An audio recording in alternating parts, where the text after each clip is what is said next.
Hello and welcome back to Bad Habits. We're at it once again. This time we are having a just chatting session. Guys, today we're going to be doing a kind of, I guess, a guide, an explanation. As many of you know, I'm trans, and I got with Foxy as of recently, and they mentioned wanting to do mental health streams, and I thought that was a grand idea because one of my main goals in making this channel is trying to give a safe spot to hi King, trying to give a safe space to the people who are important to me, give people a place to roam free a little bit, and be able to, like, breathe a little. And I really wanted to embody that. And I know at times I can be perverted. I know at times I can be a little much. Perfectly understandable. I know me. You guys all know me. But guys, um, today we're going to be focusing on the mental health side of basically being trans, and we're going to give a little bit of a description on um, what it is, what it means, and if you are a person looking to get started on HRT, or if you are a person who's wanting to know the experiences of somebody who is post-op, we're going to be focusing on that today. So I'm actually really excited. Already getting the bunks. Actually, really excited to get into this evening. I've been waiting all week. I've made bullet points and everything. I'm going to be switching off of my main avatar here and going to a PNG tuber when I get back into the call with Synch. I am just so super excited to be here with them this evening. So guys, I don't know how well it's gonna go, but I'm going to try my best and give you guys the best story and lowdown on all the information that I know and I've gathered over the years. But guys, let's guys, get in all your bonks. You guys are gonna need to get in all your bonks and stuff right now, because as soon as I shut off this avatar, there's not gonna be any more. So throw them as hard as you can. You got this. You got this. Let me see what you got. Bring your A game.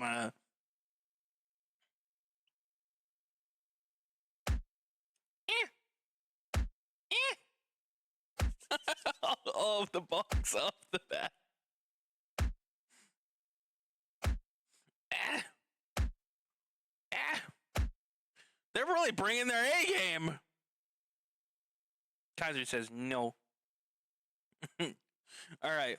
We're going to shut off the avatar, and we're going to bring up my PNG tuber.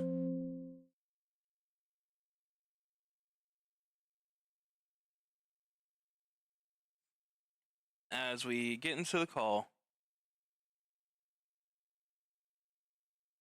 Yes, the chair is empty. I don't know if I should call or not. I don't know if that's how this works. I should. I don't, we didn't really work this out, so we didn't work this part of it out.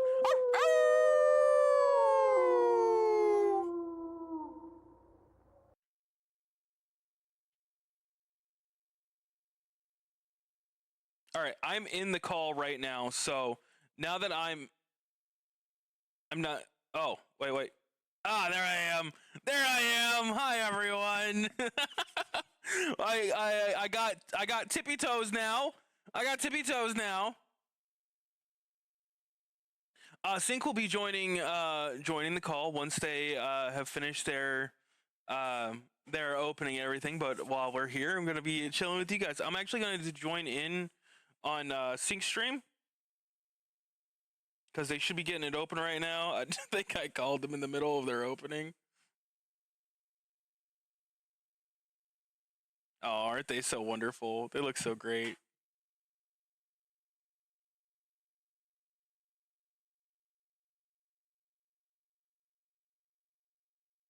I'm gonna head Pat too. Mama Natsumi! Yeah! Hell yes!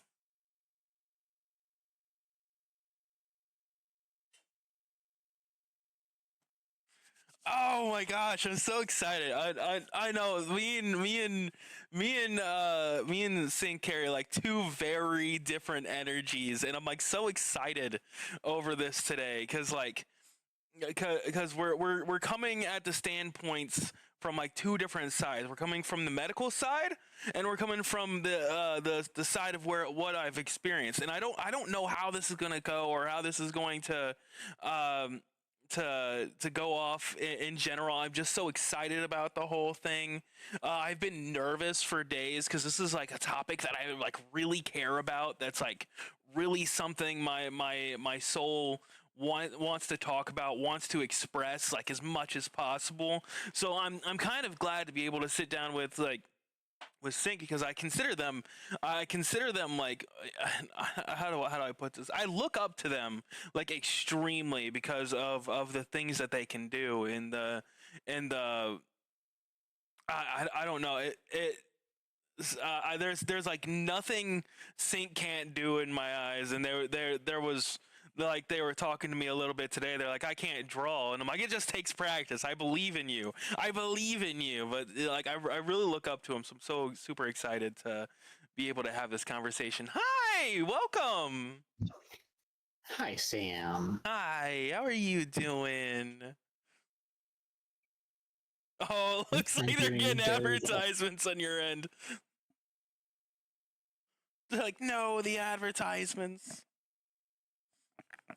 Of course. Of course. Twitch has to have their share. All right. So I'm gonna. Oh, hi, Mama Natsumi. What's going on? I'm staring at the chat over here on my phone too, so I can see your chat also. So once they all get back from commercial, how we gonna start this? We barely worked anything out, and we're just diving in there. Actually, may I start this?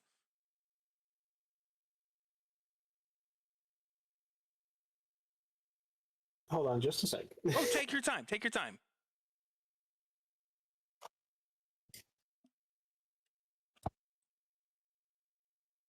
I love how like your setup is I dropped all something. it fall into the void.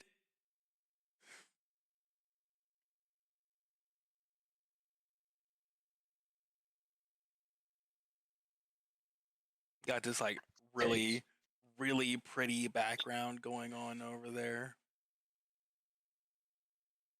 Okay. Sorry about that. I'm back. Yeah, just this little tiny thing on your shoulder. Oh, that's amazing. Yes, I thought that putting you right there would be very cute. Oh, it's adorable. It's adorable. But how do you want to start this? I was asking before you said that if I could start with something. Oh, yes. If you would like to start, that's perfectly fine. All right, I figure it's okay. So what we're going to be talking over today, because I'm hoping that Foxy here explain this. And would you prefer I call you Foxy or Sync during this stream? I can try either way, or just do what comes naturally. It doesn't matter, I promise. All right. In which case, I'm going to go with Foxy because I know you that as that better.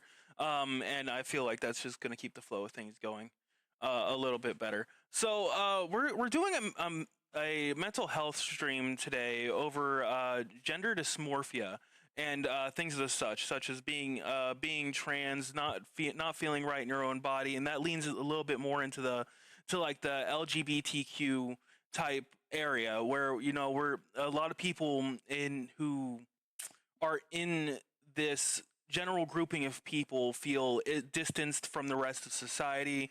You can feel alone in situations like this, and that's kind of what we're trying to head to fix today. We're trying to give a safe space for people to learn, for people to try to get information that they needed, not know that they're not alone, and maybe get a better understanding of themselves by listening to somebody who's been through the whole process from start to finish. So, before we actually got started, I figured that a good place to start would probably be to explain what gender dysmorphia is. And the textbook definition of dysphoria is a state of profound unease, dissatisfaction, or anxiety, often presenting as intense emotional distress, sadness, irritability, or hopelessness. And the dysphoria is what can cause people to hate their bodies, hate themselves. And there's several different types of dysphoria, but today we're going to be focusing, unless I'm wrong, Synch, unless I'm wrong, you can correct me at any point in time. Feel free to interject. Um, we're going to be focusing generally on the gender dysmorphia, the dysphoria of the dysphorias that we're going to be talking about. Gender dysphoria is specifically distress resulting from a mismatch between gender identity and sex assigned at birth, aka being trans. And I feel like that's a great spot to start. I'm actually going to hand the floor over to you because I feel like you would have a very good medical understanding of how that comes about. Yes. Um, I'm going to start first with a bit of an introduction. Most of you simply know me as that kitty on the internet, but I am actually a very highly trained medical professional, so I'm not trying to toot my own horn here, but I figured I should list my qualifications when it comes to this thing. I am a critical care flight paramedic, which means that I am an emergency interventionist. I have trained for 15 years in the field of emergency medicine, and that doesn't usually give me authority to speak on topics like this. I am very good at keeping somebody alive when they shouldn't be, and very good at intervening in different areas. But what I am also very good at, aw, thank you for the pettings. What I'm also very good at is medical topics in general. And part of my sub-studies has been a subspecialty in psychiatric care, psychiatric intervention, and peer counseling for other people within the EMS service. Because, well, as you can imagine, being exposed to the things that we are is a very psychologically very psychologically scarring. So many pettings. Thank you. Everyone loves you, Foxy. They love you so much. I love them. But yes, train of thought. Yes, being in the emergency medicine is a very psychologically scarring and tolling field. And what's made worse is that people who are seen psychologically struggling are often stigmatized. I don't like to say this, especially not lightly. Oh, thank you, Luna. Luna, TTV, anime, funtime, foxy. Fun. Thank you, Luna, for the follow. I really appreciate it. I'm gonna go see what the streamer's up to. Okay.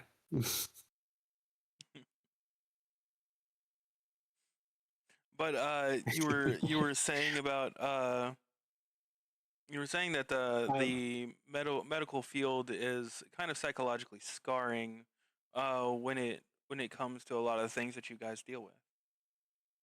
Yes. It is a psychologically scarring field, and unfortunately, there is a massive stigma. Mwah. And I don't like to tell this story much, but it is actually the reason I lost my last job being an actual flight paramedic after 3 years.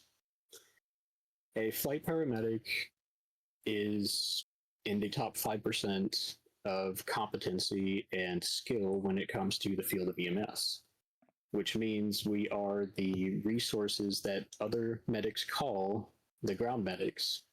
We're the ones they call on when they need help with the worst injured or ill patients, which also means we're exposed to the most, which also means our psychological health takes a toll. When I started showing symptoms of PTSD and when I started going to therapy for it, my partner believed that I shouldn't be on the helicopter anymore. And she couldn't legally get me fired over that.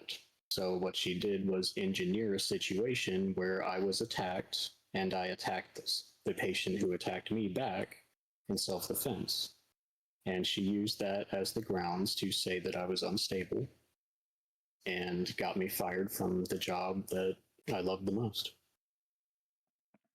That's the psychological rough. stigma. Yes, I was concussed and fired all within a week. It was a bad time in my life, but we grow stronger and we learn lessons like don't trust manipulative people. But I don't tell that story for sympathy. I never expect sympathy. What I tell that story for is to show that the stigma when it comes to struggling mentally is very real. It's real in the people who need psychological care the most, and it's real in general society. Going back to my qualifications, some of the people that I love most in this world are trans, part of the trans community.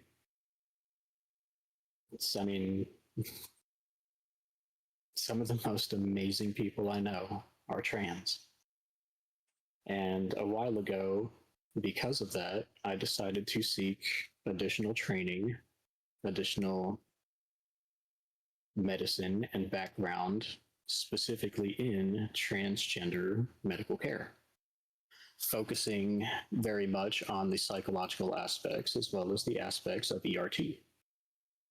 So I've taken multiple intensive MD, which is medical doctor level classes on the care of the transgender community. And I did that because the people I love most, I want to be able to support them. I want to be able to understand and offer them an understanding support system that would be able to assist them in both understanding what's going on with them and provide them with a point of support that, while not transgender, is able to understand what they're going through.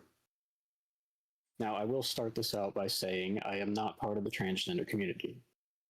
I don't suffer from dysphoria. I don't suffer from dysmorphia. Unless you count being really jealous of my avatar for having such cute ears and tails. your ears and tails are so adorable. So, speaking of which, let me interject here real quick. I would like to say that, first of all, I love you for that so much that because any ally that the LGBT community can get is a good ally. Like, there's so many situations to where where we deal with so much unfettered hate that just isn't right to be thrown at us, or is like a collection of other people's hates and understanding that, like, having someone like you who takes time out of their life, out of their day to support people like me, support my community, so we can feel safe in a world that's so unsure, is absolutely astounding and beautiful to me. Um, Support And my trans homies, or your pronouns are going to be was were. yeah, I love that so much. Um, but yeah, I appreciate that absolute ton. Uh, Also, your credentials are so crazy. Um,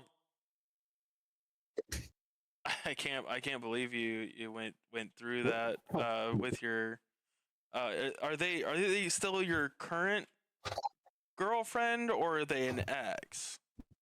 If you don't mind me asking, of course. You don't have to answer.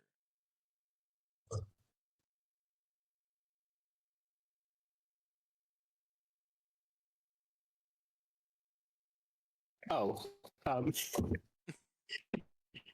no, it was never actually a. I'm Oh, sorry. I feel like there. I should perhaps explain that when I say partner, I don't mean a sexual partner. A partner is the partner we have, the medical partner that I have at work on an ambulance. It's oh, usually an okay. So EMT or one of so the it paramedics. was like your partner in crime, more like than a relationship status. I got you. I got you. It's Yes, the partner I was talking about who ended up getting me fired was my nurse partner who worked beside me while when in helicopter EMS, there are three members of the crew, and it is the pilot who flies the helicopter, a registered nurse, and a paramedic. The nurse and paramedic are in charge of the medical care, and the pilot obviously makes sure we don't die. the pilot makes sure that we're not falling out of the sky. um, Oh, thank you for and the petting, Slimma. so, oh yeah. The other thing, I knocked on your back door. Oh, sorry. Let me relax. Hey, you you let me relax. I caught that too late.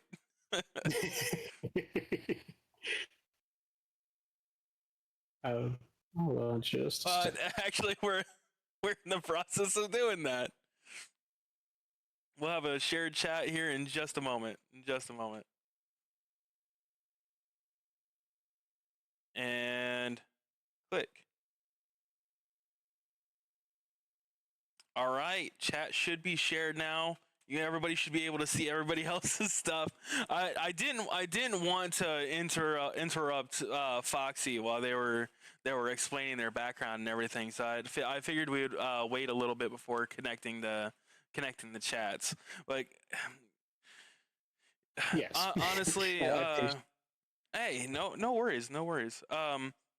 Honestly, Foxy, I feel like you're definitely beyond the best choice that anybody could have chosen to have this conversation with, because like I feel like with both your the medical type give me a second,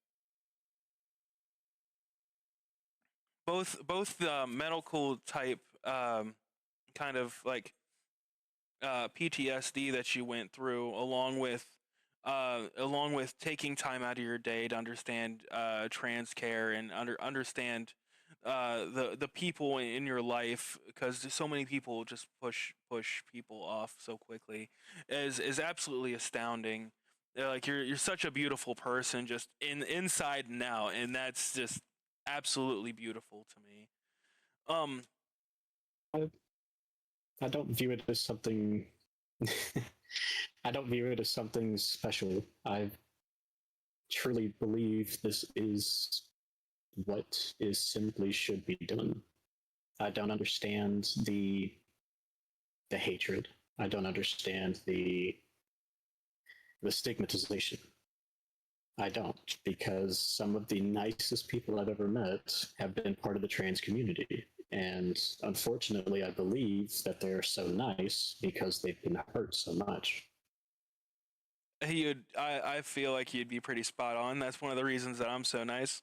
I've been through so much that I don't feel like I've should have had been through, or should have had put on to me, that I have found myself trying to create safe spaces for other people like me, so they don't have to go through the same things that I did.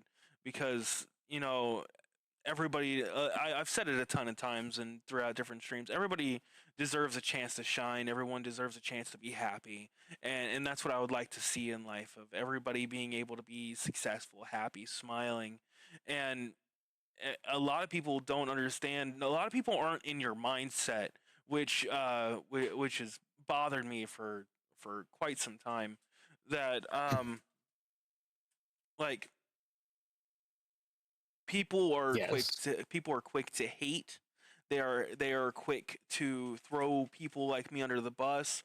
We have this huge thing right now to where, like, some people are being sued for using bathrooms, or uh people's license being taken away, and it's really made a very unsure and not just confusing, but unsafe environment for trans people, and your outlook on life, and how you just willingly accept everybody, no matter their race, creed, gender, or anything along that, is just absolutely stunning to me, because there's so many people in this world who can't accept that as it is. They can't accept another person as it is. They have to have some sort of control over them in their life. So, uh, thank you Now, I for wouldn't being say so that, wonderful. actually. The creed part does absolutely not apply, because if you're a Nazi, I believe you should die. Okay, understandable. I agree. I agree.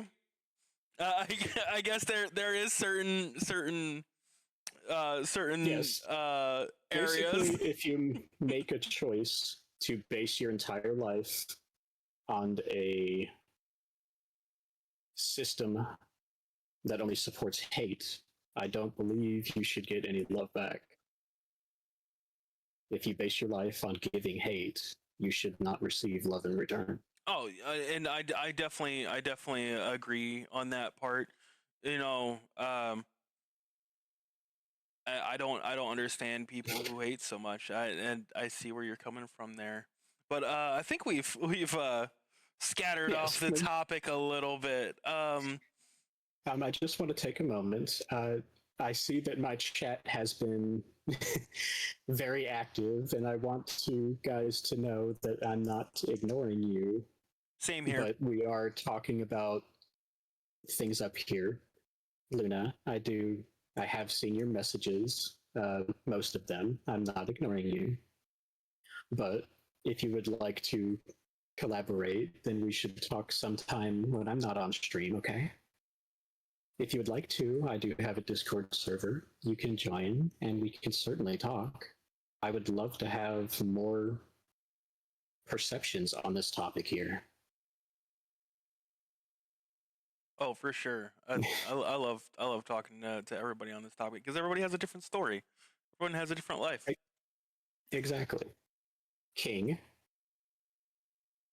I'm not ignoring you, but I can't respond to you either. So please don't get angry if I'm not responding to you specifically, okay? Y'all be wonderful out there. You're all fantastic.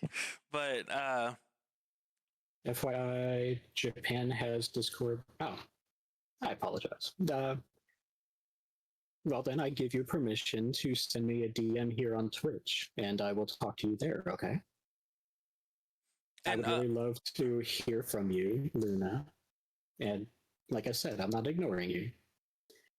I really enjoy that you came here and you seem to have some experience in this topic, and I appreciate it. So if you would like to send me a DM, I will talk to you there. I promise. I also scrolled up and saw that uh Draken was saying, and it just applies to the topic.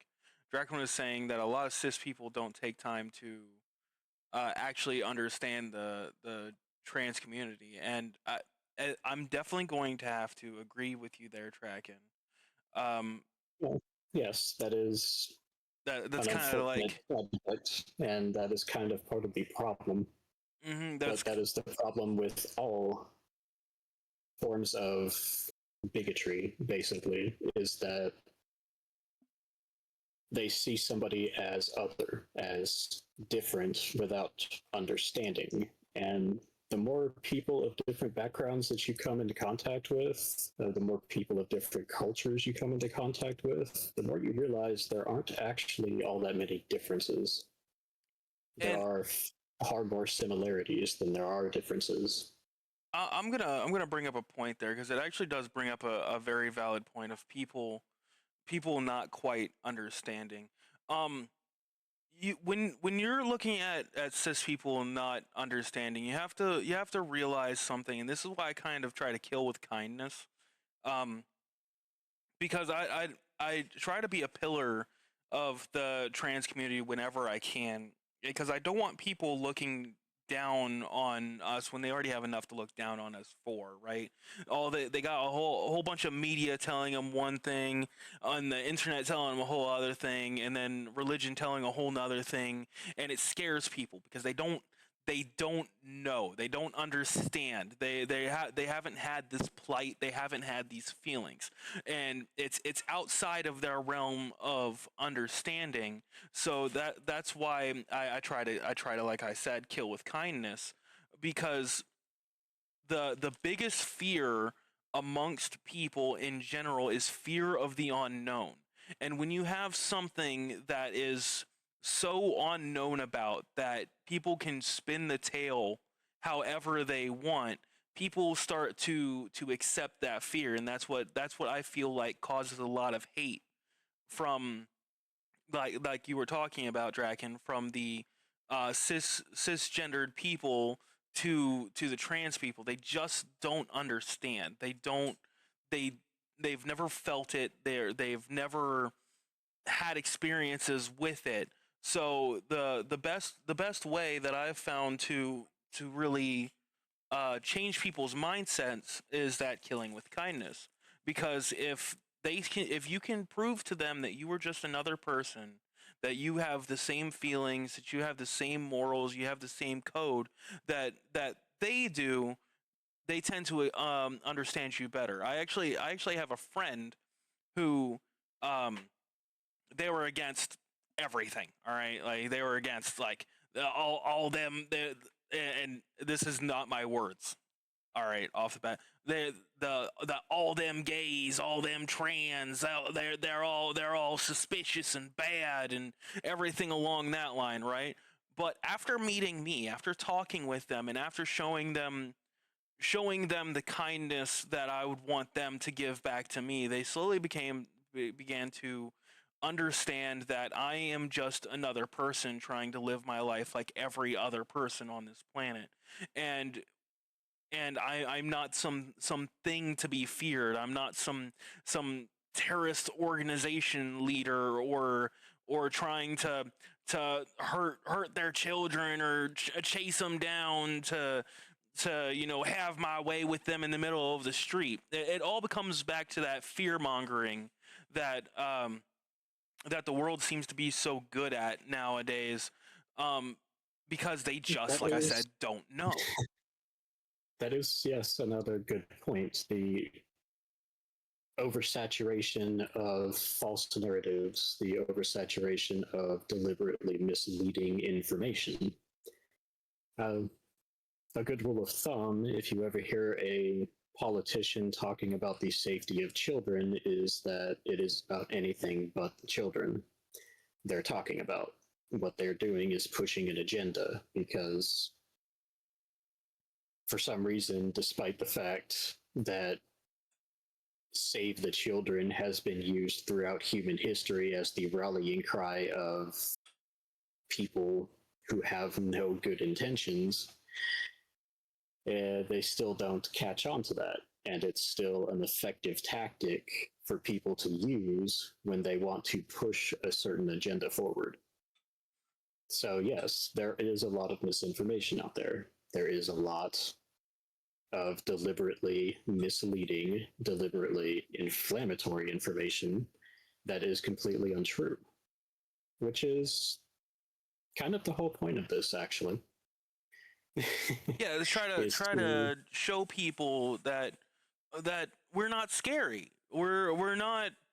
we're not some radical movement or like, you know, something that needs to be fixed. We're people. We're here. We've been here for centuries. Like, I'm gonna go to one of my notes that I wrote down here as of recently, because I wrote a whole bunch of notes down to keep myself on track, like I said off the bat when we first started, because I got the ADHD. I get so distracted super hard, because a lot of people nowadays, or at least I don't know if anybody else has heard this, but I've heard this a lot, that trans is this new thing, right? Like it just popped up over the last like 50 years, and you know, that's where the whole they're putting chemicals in the water, it's turning the freaking frogs gay thing came from, right? Because they're like, you know, they're fully The gay convinced. frogs thing Yeah, has yeah. always been funny to me. Oh, it's hilarious. But they're kind of locked in those ways. They don't quite understand. It's There have been depictions of transsexual, transgender people as far back as the ancient Egyptians, there about we've had 10,000 names. years ago. Like the one that I like to use most often, because my mom is like 75% Indian. I believe I'm like 60, because the Indian blood runs high. So I'm running it Any like world mythology, that is a good point. I mean, just look at Loki in Norse mythology. exactly. That motherfucker was the most gender fluid god to ever Oh, exist. oh, consistently. He woke up and it just brought chaos. Just woke up and like, I feel like chaos today. Now, am I gonna do it as a man or a woman? Figure that out in the what's way. in What's in your pants? I don't know yet. I don't know. Evil. I haven't decided today. But the one I like using so much is because the Native Americans use this a lot. They called us two spirits, and the two spirits name was an explanation of trans amongst the tribes of Native Americans, and it often connected to or meant uh, one of feminine and masculine proportions. Right, that's why it was two spirits. So with that, that's just into the Native Americans. That, if you really look at the Native Americans, they were kind of secluded from the rest of the world, right? So being secluded from the rest of the world, they still had trans. Then you got people in South Asia, and I'm gonna murder these names, by the way. So just be prepared. Somebody correct me if I'm wrong. I'm about to murder these names. It's gonna be so bad, because it's That's from all fine. around the world. So I'm gonna pronounce these the best as I possibly can. But I can't speak other languages, so let's have fun with this That's one. fine. That's Um, fine. from South Asia, it would be Hydra. From Islamic, it would Munhana Thuna. From Polynesia, Fine. From New Zealand, Takatupui. And these are just some of these examples that are from around the world that have been in past centuries. Speaking of trans people, it's not just something that popped up over the past 50 years. Matter of fact, the term transsexual really only popularized around the 1950s by Harry Benjamin. Yes, the okay, this is a little off topic, but also entirely on topic. And it's on the topic of Western medicine. And you will find this throughout all of Western medicine, which is that the modern understanding basically medicine is fraught with this misunderstanding that something didn't exist before it was classified in our textbooks. And it pops up everywhere. Not to mention, a lot of times we're wrong when it's originally classified. But there's this perception that, like autism, it wasn't given a name, a specific name in psychology textbooks until the 1930s. And when it was introduced, everybody said to themselves, "Oh, this new thing just dropped. This is wow, this is terrible. Autism is terrible. What? Where did this come from?" It, it's always been there. We just didn't have a name for it, and just because it was named in a textbook doesn't mean that it was suddenly discovered and established when we named it. It's just classified. I'm sorry It's for that such a little funny chuckle there. misconception. I couldn't help but laugh there when you said that, because when you said like, oh, this new thing just dropped, my brain was just like, new mental illness just dropped. You got it? Like, But that's the thing, though. That's the common perception. It's just people, when something new is discovered, they're like, "Oh shit, this new thing just started happening." No, we just realized it was there. yeah, and we just named it. with that, it comes back to the unknowing, because people wouldn't, before reading that textbook, before somebody told you that it exists, before somebody had a name for it, a lot of people didn't look into it. A lot of people weren't thinking about it. Now we know that it was a problem. It's always been there, and we can now try to head towards fixing that problem. But it had already been there.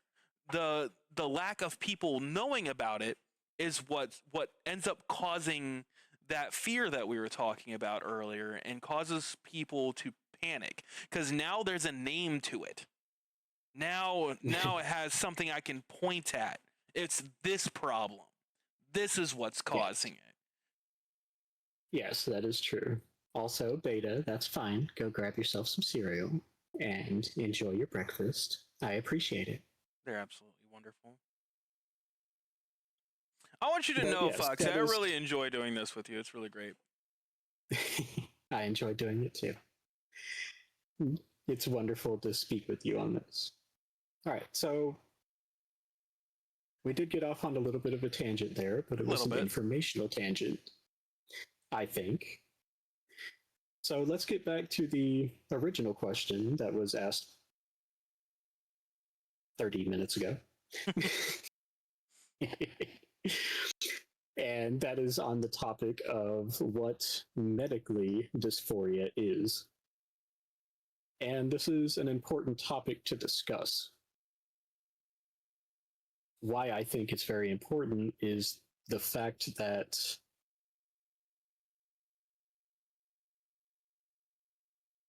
Danny, you weren't here for the beginning. This is going to be an occasional stream that I do with Sam or other people on mental health topics.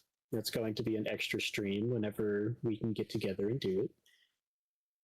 I know it's Sunday and I don't normally stream this day, but this is going to be a mental health thing where we go through different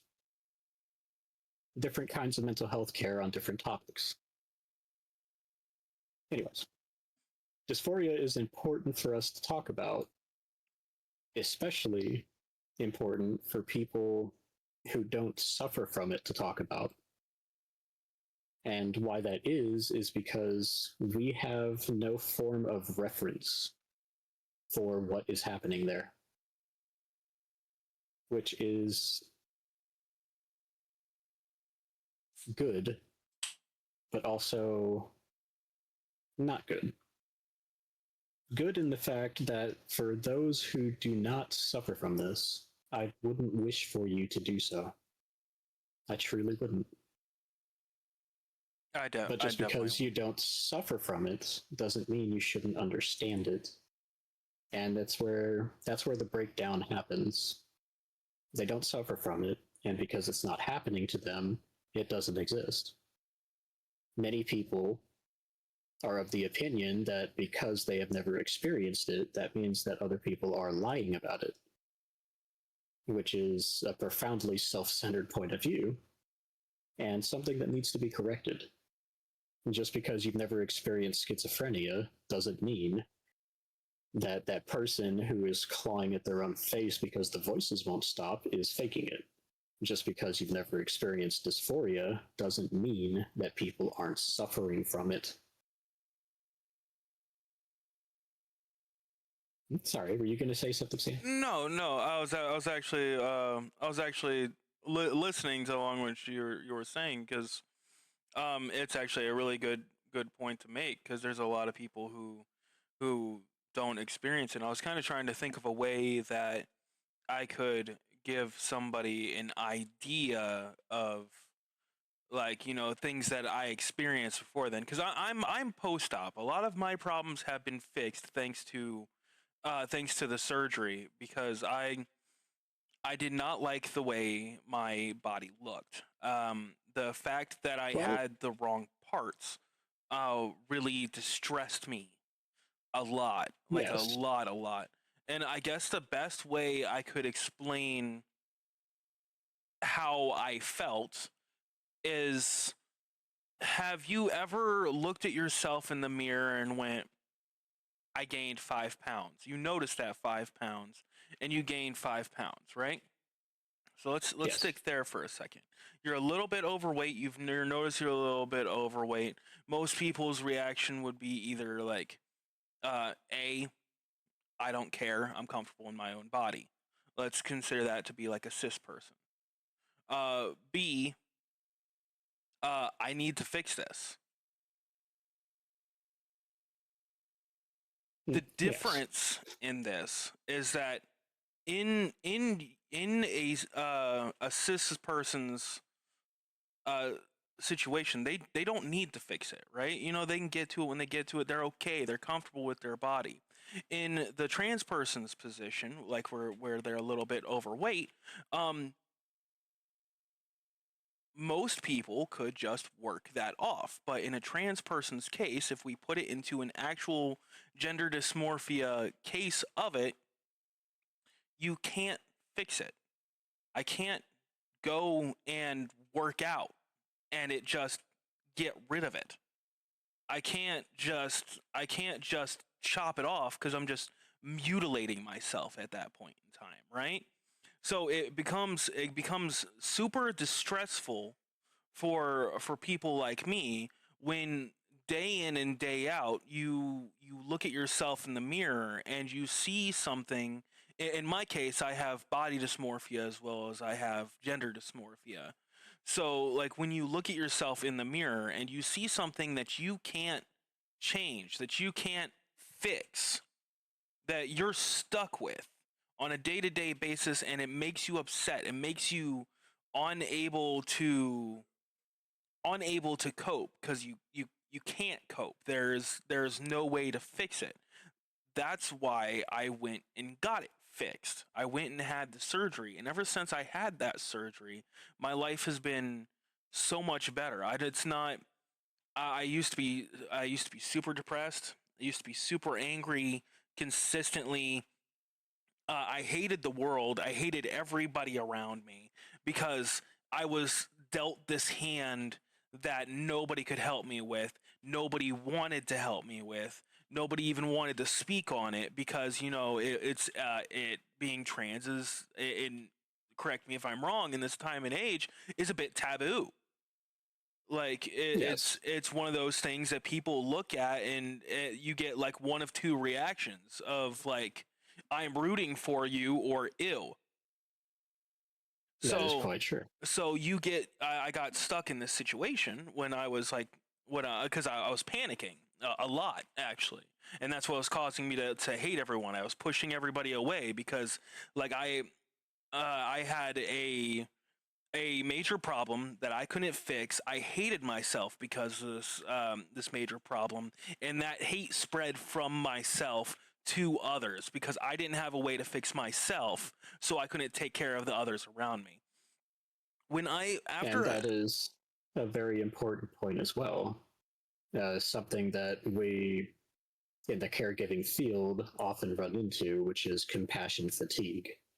And if you are not taking care of your own mental health, if you are not in a stable place, you don't have a stable platform with which to support and help others. It is a constant juggling act for people who are in the healthcare profession, something that is very important to get right because the consequences could be dire in my position.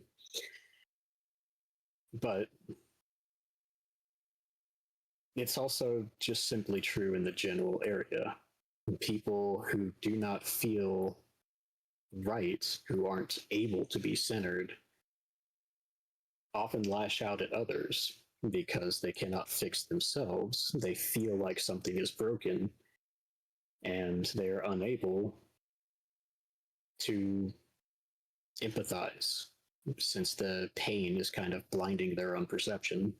Yeah, and that's exactly that description right there was exactly what was um, going on in my life because it was just this overwhelming feeling like I'm never going to get anywhere. I'm never going to be as hello mother, how are you doing? Sorry, ADHD, but that was my squirrel for the moment. But That's all right. but I was in a situation where I was hating everything. I couldn't love myself. So since I couldn't love myself, I didn't have love to give to anybody else, and this caused a lot of rage in me. This caused a lot of mental anguish. There was no way. I still at times refuse to look in the mirror because it caused almost. I don't want to call it a PTSD because it's really not. I don't like have like flashbacks, and that's underplaying PTSD, right? So like, but Yes. I'm gonna call it PTSD esque. I can't look into mirrors Well, for too long there is because actually a term for what you're describing, and it's called a traumatic stress response. yeah, Basically, something yes. that has caused you pain in the past, the memory of that pain will often influence your future actions and the way you react to things. Yeah, and that's exactly what was going on. It was my heart was wrenching. I didn't have a way to fix it, and then I decided one day that no matter what, I was going to fix it. Like, and when I say no matter what, I threw everything to the wind. All right, I knew since I was a kid. All right, and I'm going to go on a little bit of a tangent here, but it's all related. So, I knew since Go I was ahead. a kid that I was trans. I was, and we're going to go into these bits and pieces of story that I don't normally talk about my life.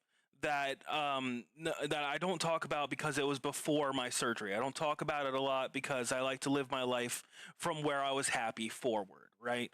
So, when I was a kid, when I was really young, I was actually in Boy Scouts. All right, so is female now, was not then, but I was in Boy Scouts, and that's really when I started realizing that I was trans. I wanted to be a girl. I wanted to be pretty. I wanted to play with the dolls. I didn't want to be in the garage fixing tires and playing with cars. I wanted the pretty things in life, right? So, So you didn't look at G.I. Joe and see yourself. no, most kids my age were seeing GI Joe. I was seeing Sailor Moon. Yes, Like, so, that is actually a very relevant and a good point. Sorry, I just wanted to point that out. Is that this feeling of dysphoria often starts at an extremely young age. What Sam is describing are what we call indicator points. They are indicator points of what is going on. People who are observant, oh, thank you for the headings. People who are observant of these indicator points can often head off future problems say if they see these indicator points in their own children, they can stop the dysphoria from getting very bad by starting non-invasive gender-affirming care early. The problem becomes the choice to not do so. Which normally I would suggest, right? Normally I would be like, you know what, look into it. And I'm gonna say this off the bat here before we continue forward, guys. There is no time limit on figuring out who you are. There will never be a time limit on figuring out who you are. In my life, I have known trans people to go cis. I've known cis people to go trans. I've seen gay people turn straight. I've seen straight people turn gay. And throughout my life, it is not illegal for you to change. It's not illegal for you to figure out who you are later in life. Right? It's okay to change. It's okay to find yourself at a later point, or maybe even change who you are just a little bit here and there. There's no time limit on it, so don't feel like you have to rush into a decision immediately. I wanted to put that out first because a lot of people, especially because I deal with this in the LGBTQ community, a lot of people. Like I have a friend. I'm not going to name their name, but I have a friend who went to Hold on just a sec. Oh, take your time. Take your time. Sam? Yes. One of my followers, they put in there that it's time to stretch and to hydrate, and I think that's a good idea for both of us. All right, that's fair. Let's pause for a moment. We're both going to stretch. We're both going to hydrate. Going to stretch. I have my headset connect. It's actually really good. Thank you, Danny, for the wonderful reminder. I appreciate it.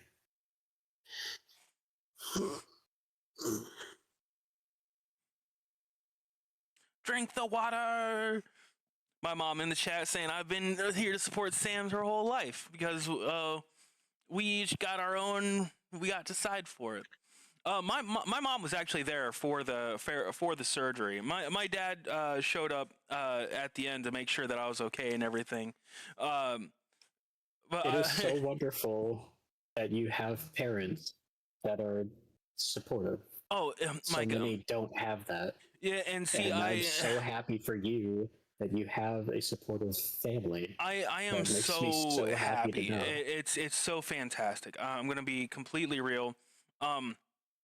I feel for people who don't have that same support that I had, because I came out to my mom and my dad when I was like, I first came out as like gay, right? Because, test the waters, right? And when I say test the waters, I'm going to throw out another thing here. If you don't feel safe, it's okay to stay in the closet. And I know that's a touchy subject, but if you don't feel safe, it's okay.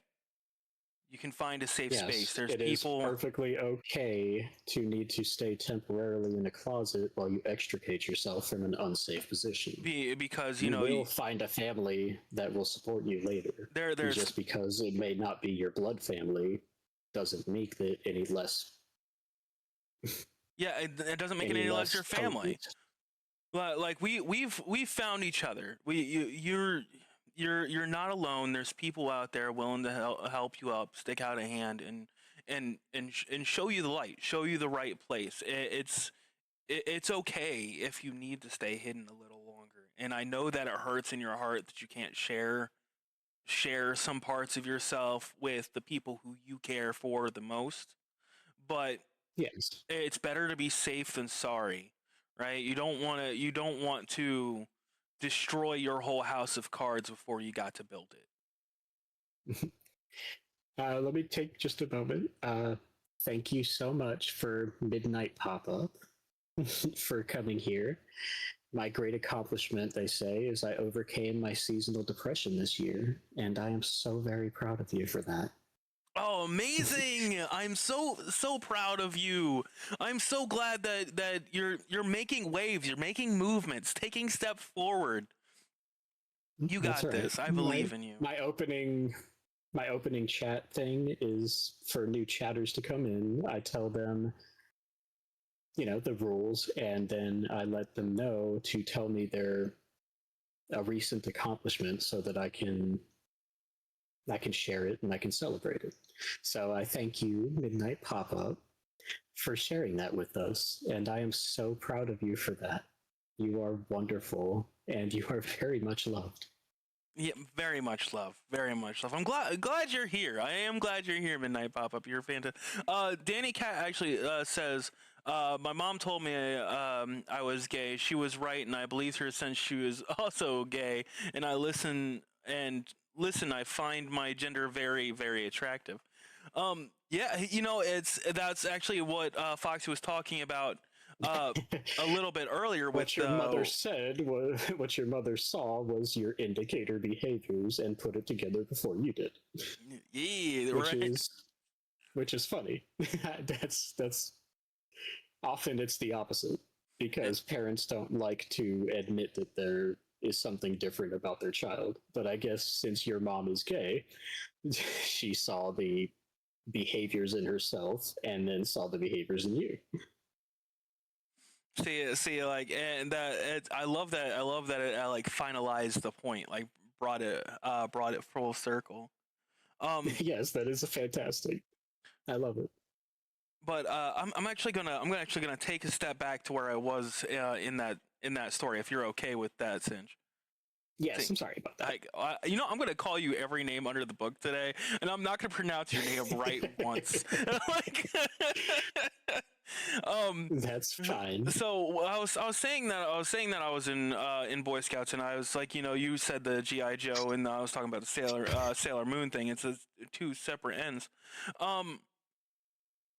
I used to find myself like looking up at the sky and the stars and everything, and like praying and wishing that like the next day I would just wake up different, but it never happened. And then over years, I began to discover myself more as I went into it. Like I said, I first came out as gay. I knew what I was, I guess, from an earlier age than that, but I wasn't willing to admit it because there's a large step in between being gay and being trans.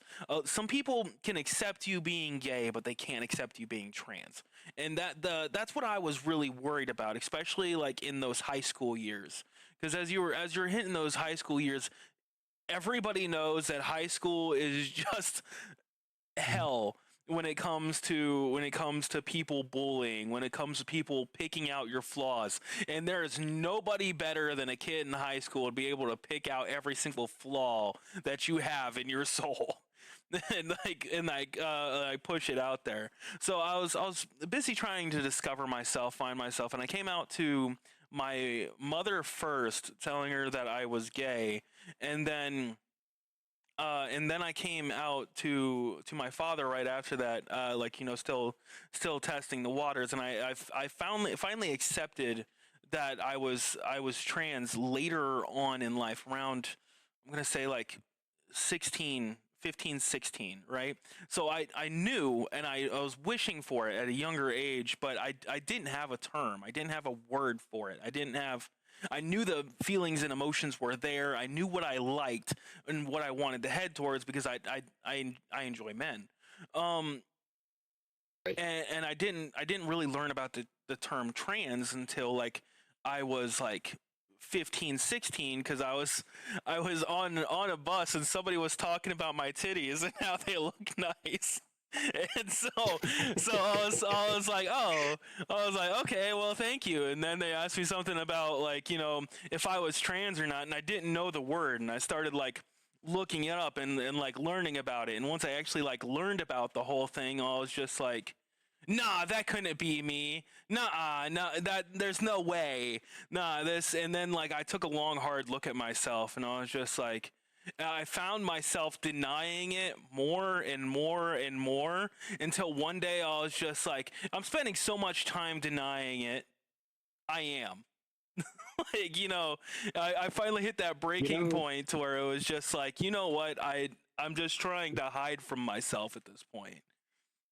You know what's funny is that what you're describing is also kind of similar to the mental steps people take when it comes to being a furry too. Yeah, you're like, there's no way. I just like the ears. I just like the ear. Well, I mean the tail. You can't have the ears without the tail. You can't. But you know those fursuits are really nice. Like, And I really want to have that soft fur. That fur looks really soft. Oh shit, I'm a furry. Godzilla, there is suits. They're called scalies. They're called scalies. Yes, the furry fandom and the scalies, they're all part of the same thing. Yeah, see, my mom made a solid point here in the chat. She said I came out to her as gay, and that I wanted to be trans. I wanted to go through the surgery, and I did tell her that I wanted to wait on until later on in life, just a little bit, because I was sure of myself, but growing takes time, right? Like, you grow into yourself. You find out new things about yourself as you age and grow. And I didn't want to hastily make a decision while I'm still in the midst of all of these hormones and weird feelings, and she looks pretty, but I'm not into her. But he looks hot, and I like that. And I didn't want to rush into a decision that I couldn't be sure of myself at the moment. So I kind of pushed it off. I believe around 20 is yes, when that is actually. Can I pause here? Yeah, of course, of course. That's actually a good point, and something that is very important when it comes to the psychological well-being and medical care when it comes to transgender. Here, can you hold on to that for 1 second? Oh, sorry. They just hit ads. Oh, my bad. No worries, but just keep a hold of that, because I don't want to lose your point there, but they're not going to be able to hear it. So just pausing for a second, so because you got to respect the people in the ads, right? I mean, we're still getting paid by them, so like that is true. They're out there, unwillingly making us money. They're out there in the mines. Well, since we're waiting for ads, somebody would like me to praise Danny, so I'm going to praise her real quick. Ooh. Hi, Danny. I'm so happy you decided to join us this morning. And I'm so happy to see you here. I know you're all sleepy. Your mind isn't working yet, and that's okay. You just being here, that is more than enough. I always smile so much when I see your name pop up. You're a wonderful person. I adore you and I love you so much. And I'm not calling you out on the furry thing. I promise. Even though I'm pretty sure you would look absolutely adorable as a kitty. As a kitty. But I'm so glad you're here, Danny. You always make me so happy when you show up. And your birthday's coming up soon. Just in case I'm not here and I'm not able to show up on that day because I'll be out at work at that point, I wanted to wish you an early happy birthday. I hope that day is very happy for you. I hope you get nice gifts, and I hope you get to share it with people that you love. And know that at least one person, and that would be me, loves you dearly and is thinking of you on that day. Yeah, I don't think I could. I don't think I can redeem the praise from you. I don't. I don't think I can do that. Like, I would redeem it, and I'll just be sitting back, like, your eyes are too pretty. All right, your eyes are too pretty. You can't look at me with those eyes and then praise me. It makes me feel some sort of way. How Beta would also like to be praised. They're taking advantage of this pause. Beta, you're such a good girl. Did you know that? You are.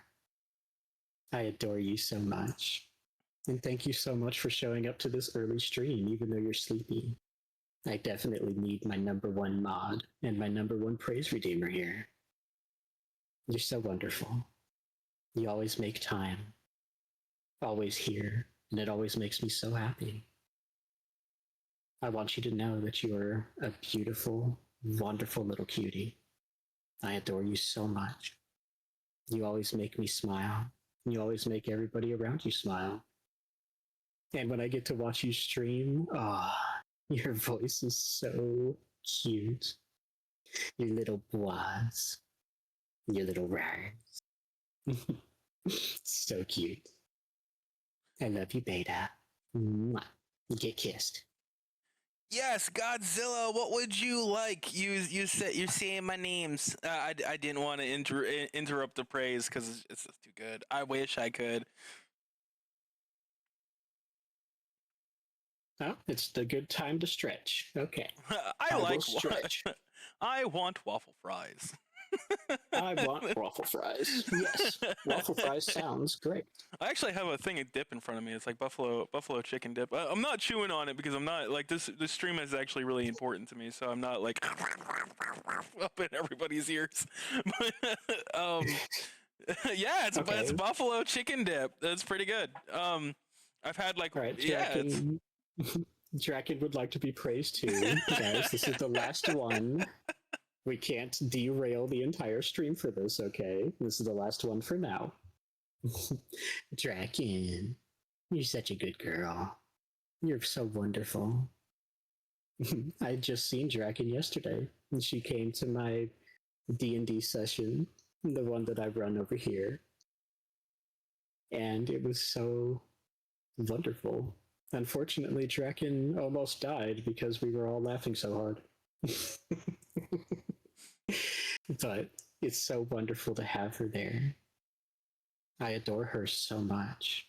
I don't think she understands just how much. I love seeing her. Such a sweet person. So nice, so kind to the people around her. And still just such a good girl. I love you, Draken. I hope you're having a wonderful day. Mwah. Get kissed. Giving bonks to both of us. Bonks? How dare? How dare? But yeah, I guess we should probably get back to topic, huh? We got a little bit off track. Okay, you were actually going. You had a point. Do you remember your point was? Foxy, you were supposed to hang on to it.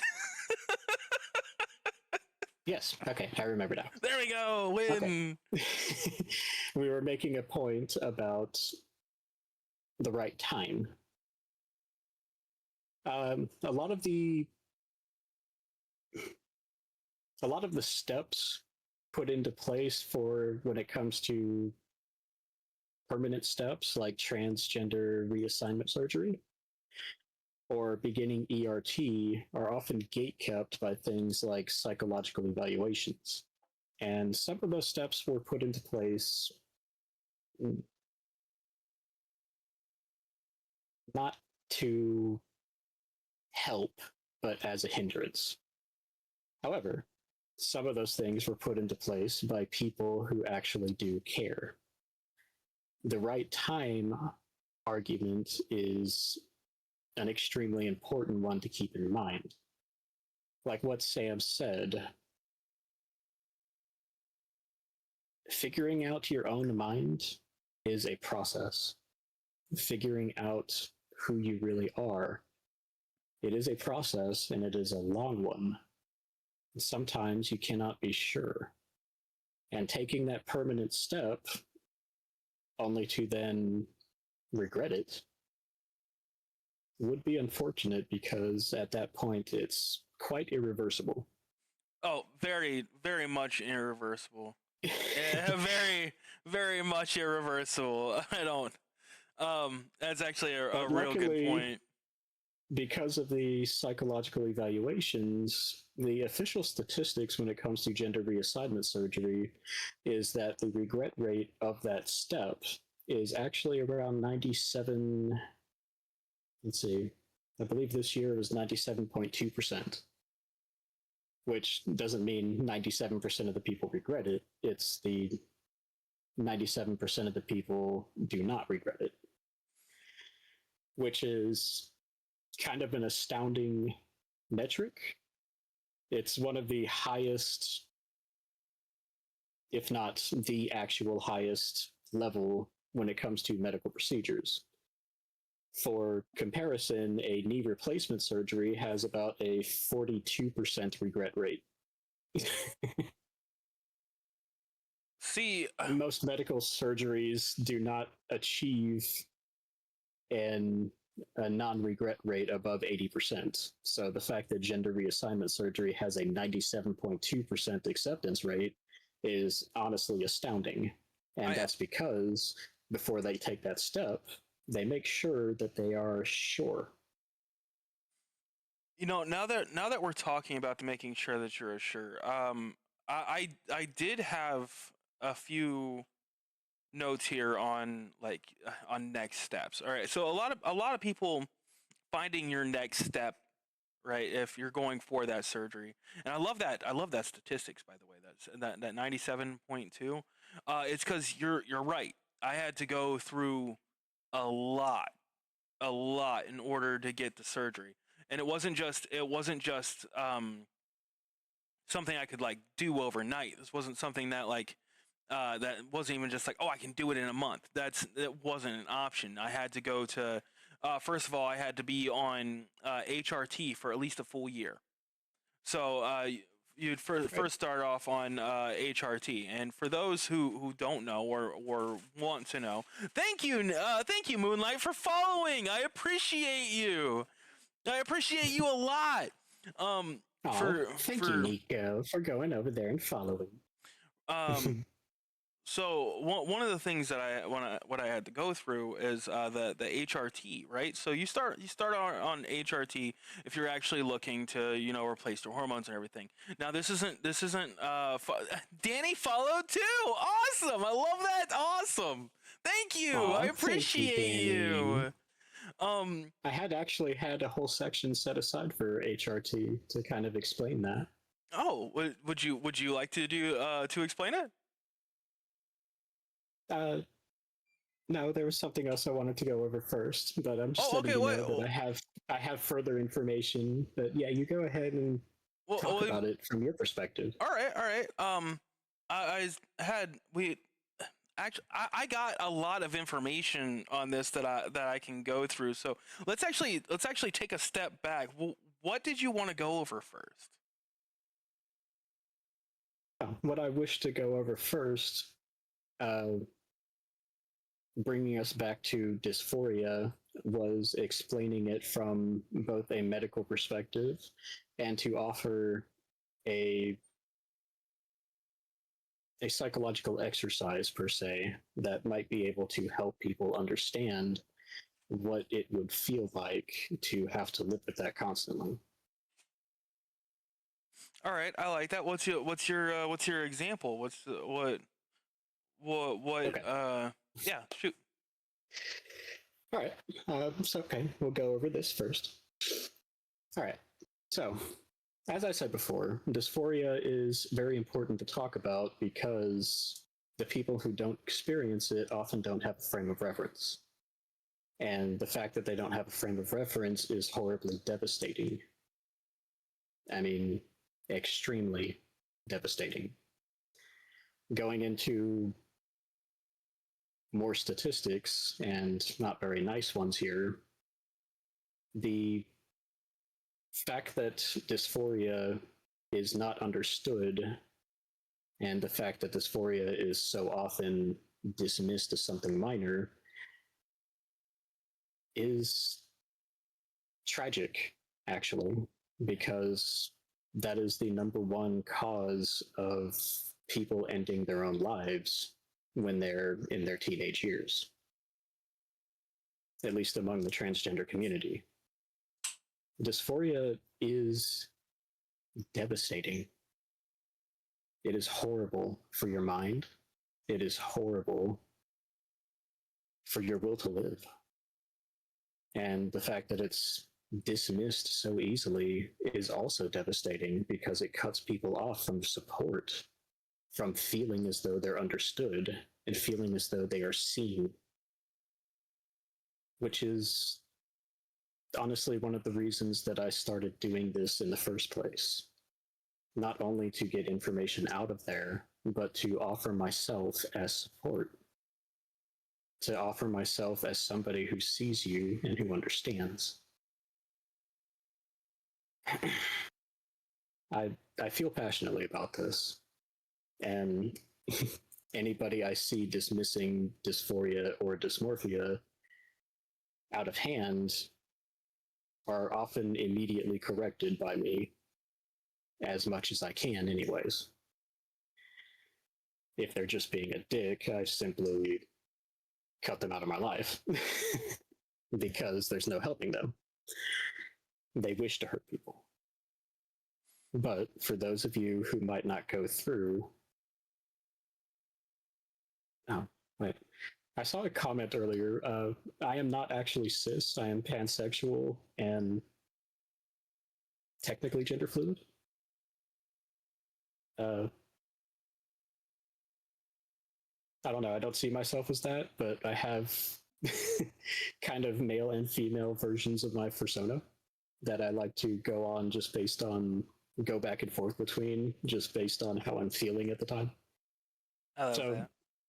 This isn't entirely from a cis perspective. I'm still definitely in the LGBT. Just I don't have feelings of dysphoria or dysmorphia with the trans community. But I do understand it both clinically and through various exercises that are applicable to me. I understand what it feels like, even if I don't understand what it feels like to be stuck with it. Sam was talking earlier about different. Oh, sorry. Oh, no, continue. Sam was talking earlier about what could be examples in a regular life to dealing with dysphoria. And one of the most common examples are, if any of you have ever, say, for the males or male presenting, have you ever grown out a full beard and stuck with it for a long time and then shaved it? Or have you ever gotten a radically different haircut than what has been your normal for a long time? The first time you look into a mirror, how did that make you feel? That is possibly the best example I have heard ever. I was recently reminded of this. Before this, I had been growing out a full Meltman beard, actually, because I no longer had to shave it because I was no longer flying. I was working on a rig.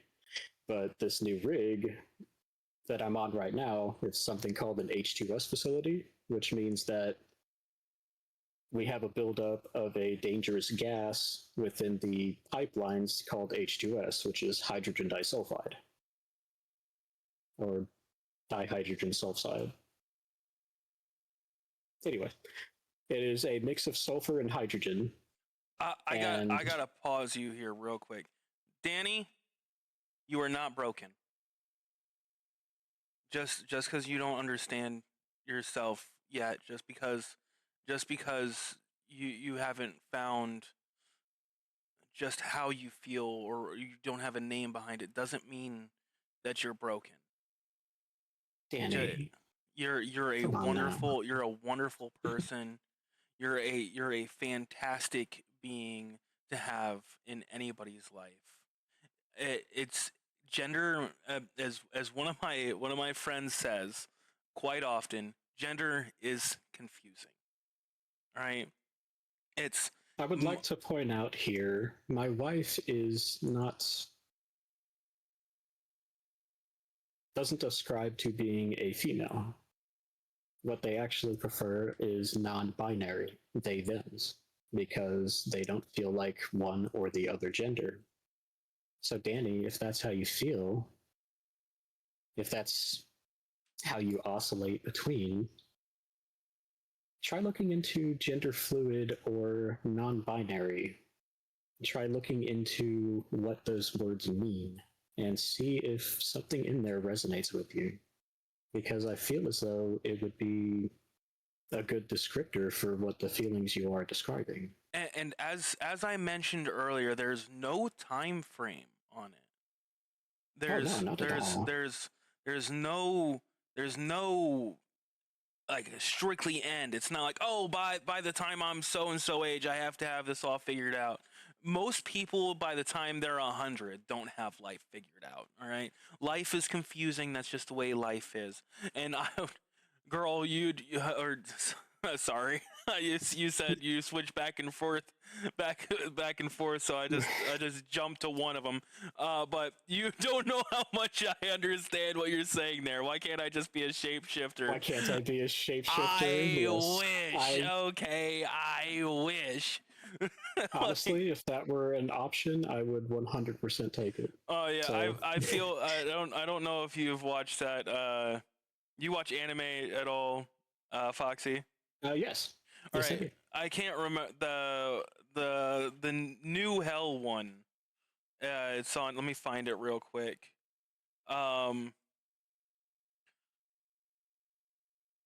It's called Hell's Paradise. Have you seen it? Yes. All right. I am jelly of those flower people, okay? Like straight jelly of those flower people. They're just like wake up and they're like, I feel like being a woman today, and boom, done. There's that would much be jelly. Fantastic. Much wants to be flower Honestly, person.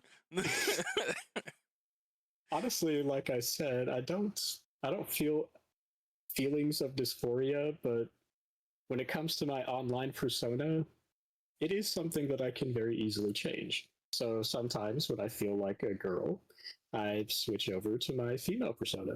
I even have an intersex persona in case I'm stuck in between somewhere.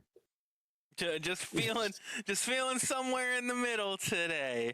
But yeah, you don't have to rush to figure yourself out. That's just it's exactly. life. Like, it's an adventure, and that's the way you should look at it. It's an adventure. All right? Like you're on a quest to find out who you really are, and sooner or later you're going to reach the end of that quest, and you're going to lock in with something that fits you, because each and every single one of you, each and every single one of us, we're our own specially cut diamond. Okay, every single one of us has our own cuts that make us beautiful the way we are. So take time and find out how those cuts need to be made to make you the best diamond you can be. I just saw something in chat. The kitty is gender fluid meat. That's funny. Yes. I guess technically yes. In real life, I could never actually pass as being female. I am extremely masculine and honestly comfortable with that. But for the persona that, well, I shouldn't call it a persona. That kind of sounds like it's fake. But my fursona is me, but I guess idealized as to what it could be in a perfect world. So yes, if I had the choice, I would absolutely be a shapeshifter and confuse the hell out of everybody on what I'm going to choose that day. Oh yeah. Oh, for sure. 1,000 times over. But anyways, going back to what I was saying before, Danny, I love you. You're wonderful. You're not broken. Mwah. You were speaking on the chemical that comes up through your pipes. Yes. I'm on an H2S rig right now, and what H2S is an extremely dangerous chemical that can cause you, in large, well, actually not large, but in sufficient concentrations, it causes you to lose control of your body and fall unconscious within a couple of seconds of inhaling it. It attacks your central nervous system. So, because I was going to this H2S facility where a gas release would be able to very easily kill you, we have self-contained breathing apparatuses all around the facility, and a very sophisticated alarm system. I can see some of you already worried about the H2S thing. Let me let me reassure. I'm not actually in any danger because I'm very highly trained and because we are given sufficient safety equipment to, if our sophisticated sensor systems pick up a gas release, I can very easily hold my breath, get to an SCBA, and be perfectly fine. But that is besides the point. I tell you this because I had grown a full beard over the course of a year, and I liked the way I looked with that beard. But because I was going to this H2S facility, and because I needed to make sure that my mask seal was perfect, I wasn't able to keep my beard. So I had to shave it all off. And after so long of seeing my face with that beard, shaving it all off and then looking into the mirror was a feeling of profound disorientation. I would even go so far to say that was a dysphoria. It was, actually, yes. When I looked into the mirror, I did not recognize the person who was looking back at me. My mind did not believe that what my reflection was showing was actually me. That is the feeling of dysphoria. Now, things like a haircut, things like shaving, they aren't always great examples because what those feelings entail is also in our minds correlated with, oh, I'll get used to it eventually, and these feelings will go away. And that's where the failing happens. That's where the failure to understand happens between a dysphoric episode, like what I described, and what actual dysphoria is. Dysphoria, it doesn't go away. It doesn't ever go away until something changes, until you convince your mind that what is looking back at you is a real person.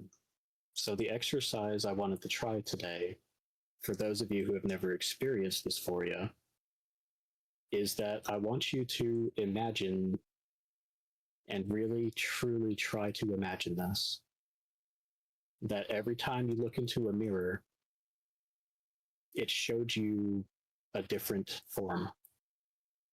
It showed you a person looking back at you who you know is not you. But nobody else can see this reflection. Anytime you point it out, all they will say is, that's you. But every time you look into a mirror, you know it's not. That person staring back at you, that's not you. I want you to imagine the kind of disconnect that would make you feel. Eventually, you'd start feeling like you weren't an actual person, weren't you? Over time, with so many people telling you that you are something that you're not, that you know you're not, wouldn't you start to feel fake? Hollow? Wouldn't you start to love that point. Wouldn't you start to feel like something is profoundly wrong and you're the only one who can see it?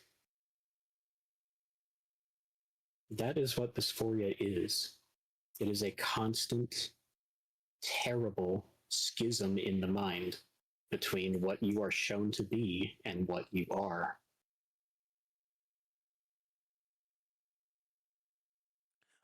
I have to say that, okay, and it's gonna sound odd, but I knew that, and I know for sure now that you were the right person to actually have this conversation with on this stream, because like this is this is something that I've went through, and that was the most profound and on point explanation of what I went through before having my surgery. Like, I had this idea in my head of what I should look like, of what I should be, but every time I looked at myself, it wasn't it. It wasn't what I was going for, and I still it caused that disconnect that you were talking of like feeling like I'm not real, and it pushed me to a point that, like, and a point I'm still trying to get over, by the way. This is years later, this is years after the surgery, but Of course. it pushed me to the point of am I real? Am I here to be tortured? Am I in this made up world just to deal with this, with what I'm seeing, with this heart-wrenching thing that I have to deal with on a daily basis? It really, the way you described um how it feels to be transgender, how it feels to um have those emotions inside you, was possibly the most on point example that I couldn't describe it myself that good. Well, And and it thank it you, was it actually. was no it was fantastic. It was actually a flawless example of how I felt, because you're right. You're right all the way across the board. Every day I was waking up and looking into the mirror, and I just saw something that I couldn't believe was me. And it made me feel fake. It made me feel like I wasn't real. It made me feel disgusted with myself. And the way I fixed that was the surgery. That surgery was a turning point. And don't get me wrong, that surgery was the most painful thing I've ever went through. And I'm letting you guys know that if you go through the surgery, it is literally the most painful thing that I've ever went through in my life, but worth every second of it. When I sat down on that table to have that surgery, I was completely and utterly relieved. But at that same point in time, and this is kind of sad when it comes down to it, but I'm just, explaining how I felt in the moment. I was okay with dying on that table. As Um, long as I was a female by the time I died, I was okay with dying on that table. So waking up and having this experience to where I could feel like myself, I could be myself.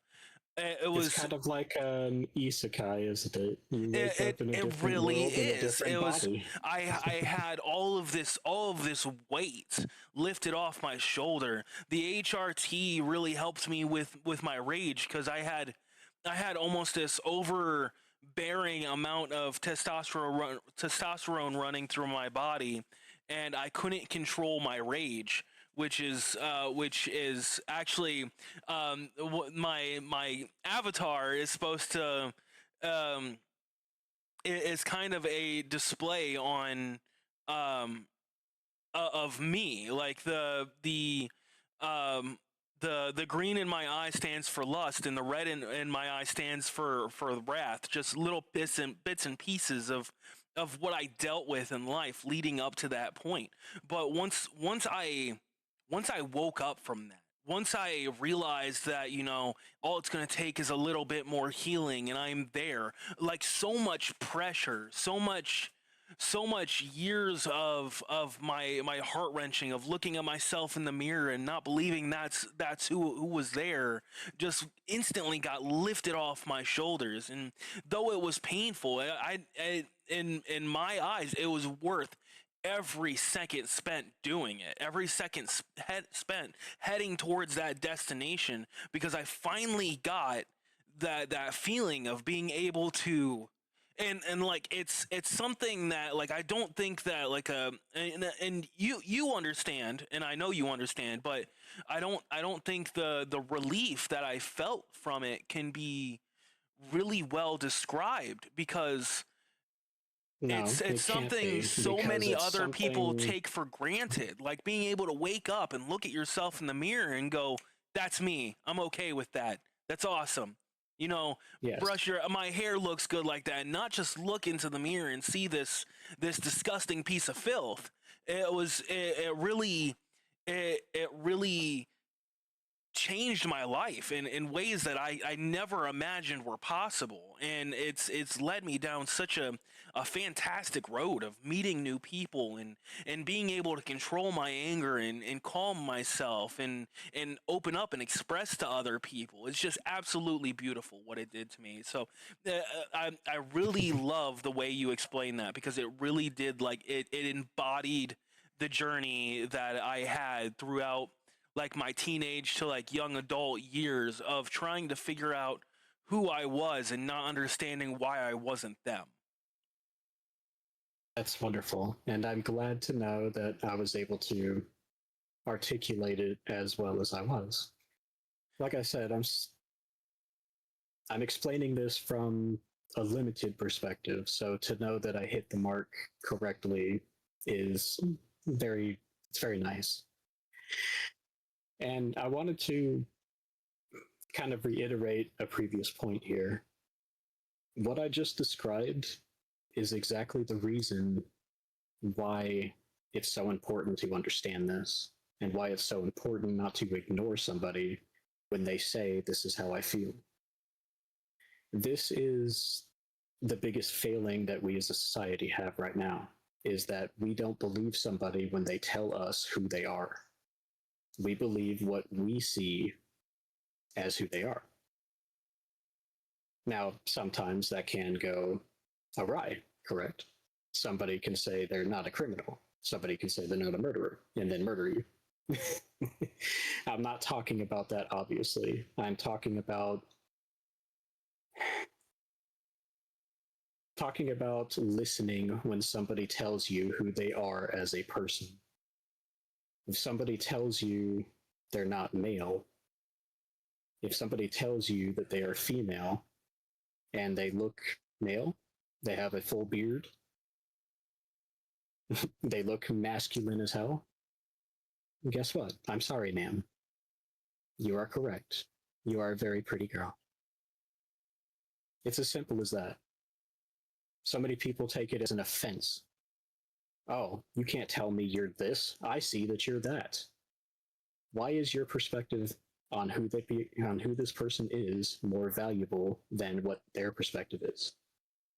You are not the arbiter of what is real. Everybody, every single person has the right to choose and the right to tell you who they are. Some of that isn't the choice. Being trans isn't the choice.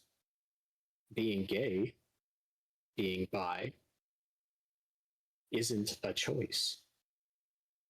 Denying that is simply denying that they are a person, period. And that is an unacceptable violation. Listen to people when they tell you who they are, no matter what your eyes tell you. I love And that if you shit. do that, you might just save a life. Because so many suffer in silence, being gaslit by reality itself, until they just simply choose to end it silently and with nobody listening. And that is another unacceptable violation.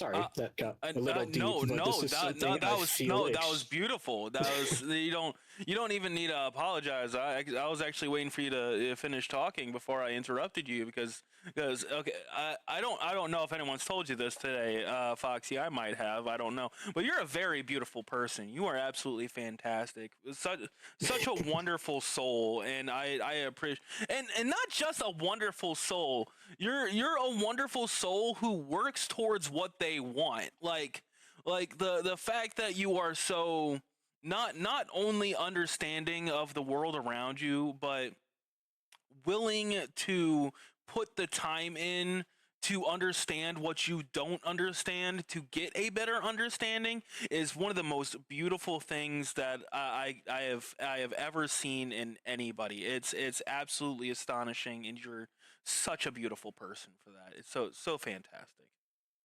My chosen name is Synch, and that wasn't an accident. I like to.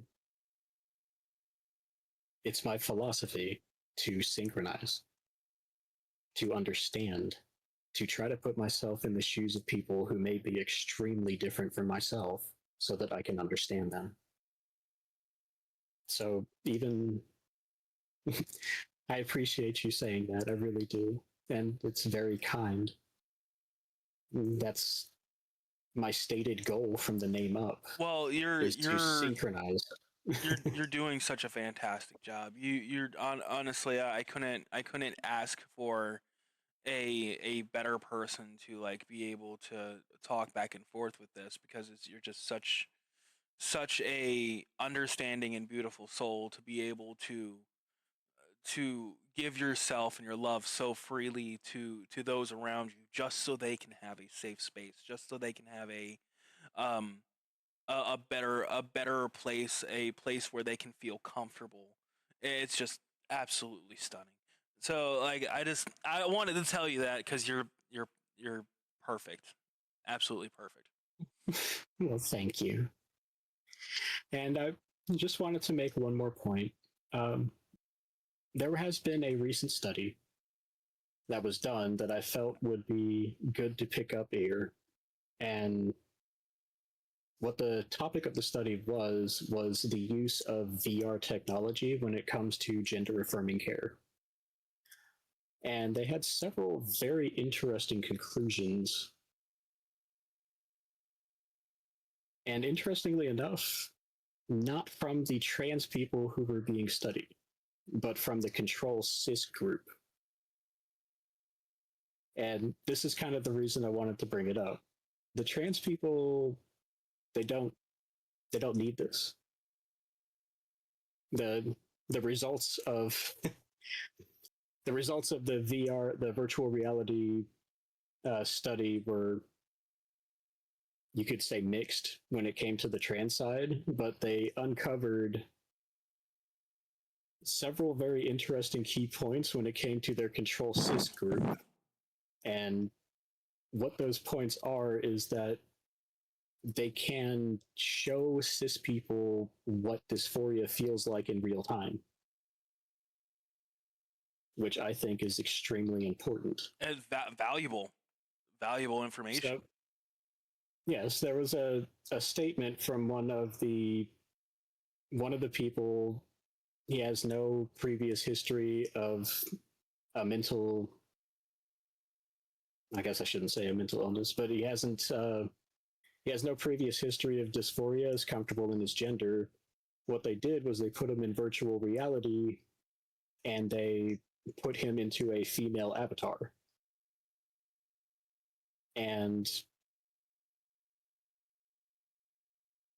his statement was extremely telling, because what he said was, every time I looked in a mirror, I flinched, because every time I was expecting to see me and it wasn't.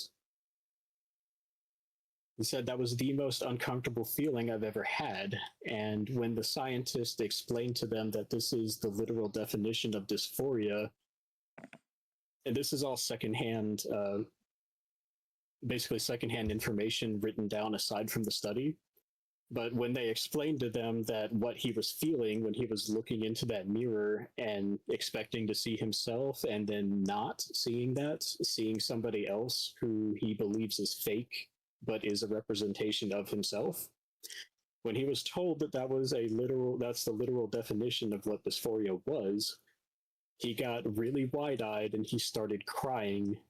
And the reason he started crying was because he was part of an anti-trans group, and suddenly he fucking understood. He said, "Oh my god, what the fuck have I been doing to people?" Uh, I'm not. I find it hard to forgive somebody who is part of a hate group, but the fact that he understood and reacted that way, the fact that he took that information, took that feeling, and then when he was told this is how trans people feel all the time, he felt a great amount of remorse for that. It's important. It is extremely important. See, I agree with I agree with that a lot, and I have trouble forgiving and forgetting too. And I know where you're coming from with that. Like, it's hard, just especially when somebody has dished out so much hate. It's so hard just to readily forgive somebody. But sometimes it takes things just like what you described. Sometimes it takes those events in order to show somebody their wrongdoing. And if after is assuming that they didn't go out of their way to hurt people, like beat them down or kill people, because that's just unforgivable. I'm just saying it's unforgivable, but it sometimes takes those pushes in order to show somebody that life isn't all black and Life white. isn't as you experience for everybody else Yeah, around you. exactly. And You are not the sole arbiter of what reality is, and that is something a lot of people struggle with. it's it's it's good that they're getting that, and they can show that, because I've like I said earlier, I've spent so long. I do a lot of what I do in trying to make a safe space because I didn't have a safe space. Like, yeah, yes, my parents were a good safe space, but outside of them, it wasn't safe, right? Like, Yes, like they gave me a home turf to work with that made me feel safe at home, but in the outer world is a whole bunch of bullying and people jumping to conclusions before they could fully understand anything that was going on. So the fact that there's a way to really really help people understand, like you were saying, is momentous, because it really shows people that, like I said, it's not all just black and white. Sometimes there's colors splashed in there, and you just don't know because you never bothered to look. exactly.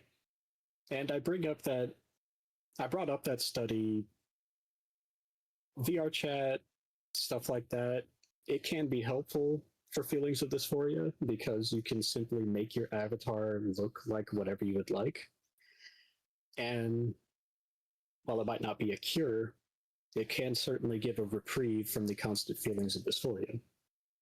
But what I think is equally as important about this new realm that we've created when it comes to virtual reality is also the opportunity for you to look at things from a different perspective. So I guess what I'm trying to encourage here is that if you're in virtual reality, if you are curious, if you want to actually feel like what it might be to have to live with dysphoria, make yourself into an avatar that is the complete opposite of who you are, and then take a look at yourself. Live in it for a little while.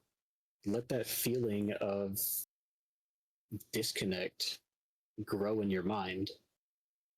For you, it's temporary. You can lift off the VR helmet and you can be perfectly right again. But experiencing that feeling, that disconnect, that mental schism, and then imagining that you can never get rid of that, that is an important, extremely vital thing for people to understand. This is how they feel all the time. They can't escape it without doing something radical. So I'm trying to offer a differing perspective. I'm trying to offer an opportunity for you to experience this so that you can understand it greater. Because words are easy to say.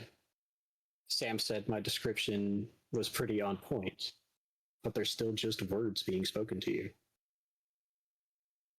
They don't let you experience this. They don't let you figure out what it actually feels like. And then to extrapolate from there, like, what if I never get to feel anything different? What if I always feel this way? That's important. If you keep that in mind, you will be able to understand the kind of pain that they're going through and hopefully be a little kinder to people. I love that. Always make sure that your arms are a safe space. Make sure you understand the pain of others so that you can help soothe it.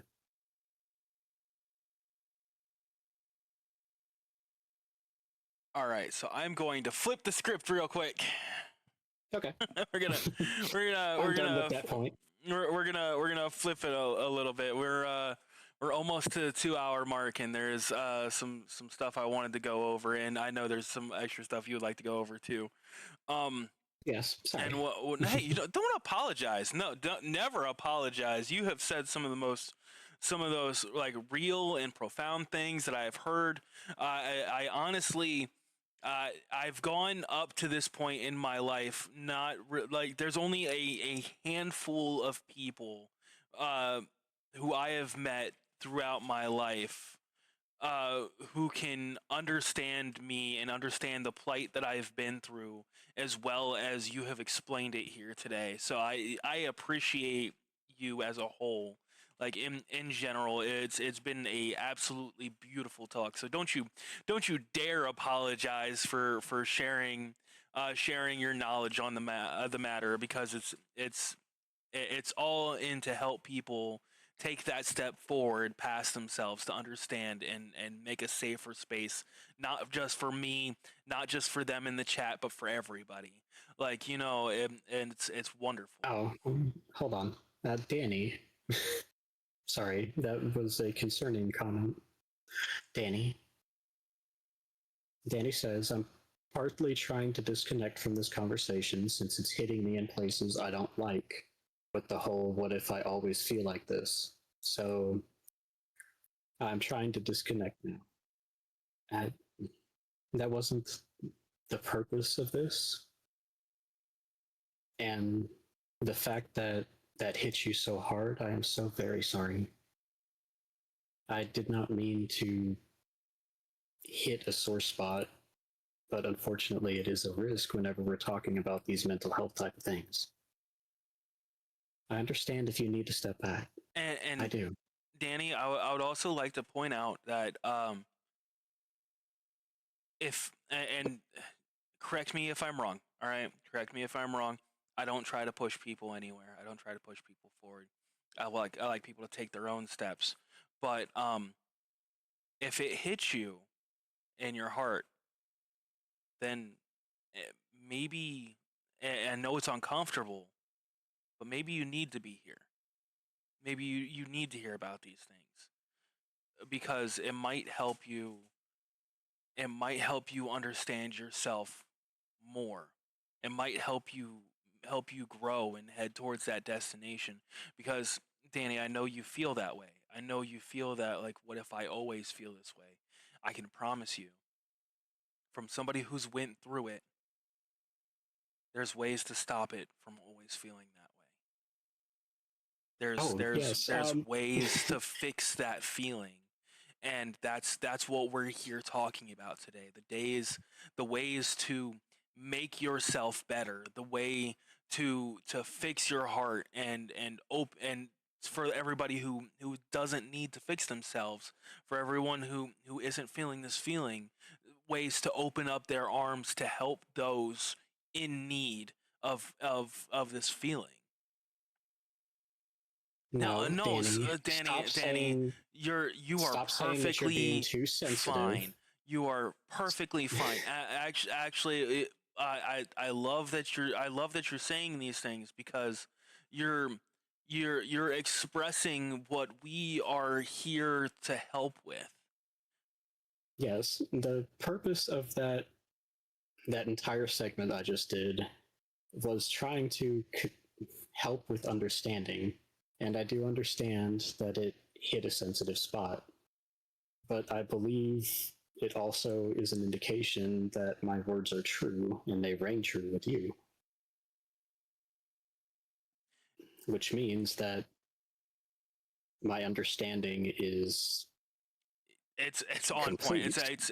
It's beyond on point, actually, Foxy. Like I But said, there's it should also tell you that this is a safe place because you are understood. And the point of this wasn't that those feelings that there will always be true are correct. The point of this is that those feelings are not true. and That Danny, is the entire point of this stream. I see what you said there, and pretending can only take you so far. You have to search out for the help, and that's actually what we're going to be talking about next. Coming up, like, here in one moment, we're actually going to be talking about the steps that you can take to further yourself into these programs, to help find out who you really are, and to get you help for understanding these feelings and dealing with these feelings, because it's not just about having them as much as managing them. Yes, that is absolutely true. There is no. This isn't a broken arm, unfortunately. You can't put a cast on it and have it heal back into the correct position. It takes management, it takes time, it takes support. And pretending that you're okay, it's kind of like keeping a bandage over a wound that's starting to get infected. And just because you can't see it doesn't mean the infection's not spreading and getting worse. And the more you keep it inside, the more. And take this from me. Take this from somebody who dealt with this for years. The more you keep it inside, the more you deny that you need help. No, sweetheart, don't you dare apologize. You are an absolutely wonderful being, and you wouldn't. Life is funny, and in my personal belief, this is just my belief, but in my personal belief, everything happens for a reason, and you wouldn't have found yourself here. You wouldn't have found yourself in this stream. You wouldn't have found yourself expressing yourself to us during this if If you you hadn't felt weren't safe meant to to. be here. If you didn't feel safe. I appreciate you for being here. It's okay. All right, Danny, we'll stop talking about you specifically, okay? But I want you to Gives know that you Danny's are lots of head. loved. Where's my hand? I need to give pets. I think I need a smaller hand. Let's get that much Danny, smaller. you're loved very much, and you are more than welcome to speak here. You're safe here, and we do understand. Trying to get it small. Okay? All right, wait. Petting the Danny. Hit, Oh, hello, hitting the Danny. Money Sierra, Money. Money How do you Sierra. Money Sierra? Yes. Okay, Money Sierra. Hello there. Thank you for coming to our stream. We're so happy to have you. So Right. those things I wanted to get towards because Yes. I don't want Let's go towards that. to give me 1 second. All right, so these are the things actually we were just talking about. Um, Oh, thank you so much for the follow. I really appreciate it, Money Sierra. You're wonderful. You're welcome here. so the thing where you need to start, right? Okay, let's say you're at the beginning of the story, right? You're at the very beginning. You're the fool in the tarot card deck, right? Like you don't know nothing. You're just trying to make your way across your life. There's something you know about yourself. You're trying to figure yourself out. The first step you need to take is you need to actually go and find yourself a counselor, a therapist, or a psychologist. You need to Oh find an gods, yes. LGBTQ friendly counselor, a therapist, or psychologist, and they need to be LGBTQ friendly.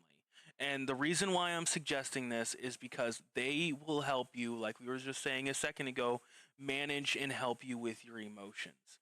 They're going to explain what's going on, much like Foxy did. They're going to help you manage this, and through them, through a counselor, through a therapist, through a psychologist, they can suggest you to an LGBTQ friendly doctor and or an LGBTQ friendly Planned Parenthood.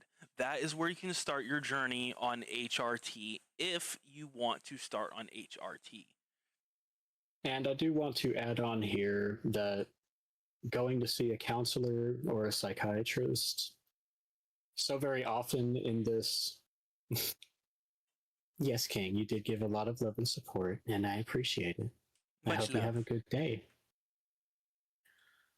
Going to a counselor or psychologist so often carries a stigma, and many people, it's kind of like going to see a medical doctor, right?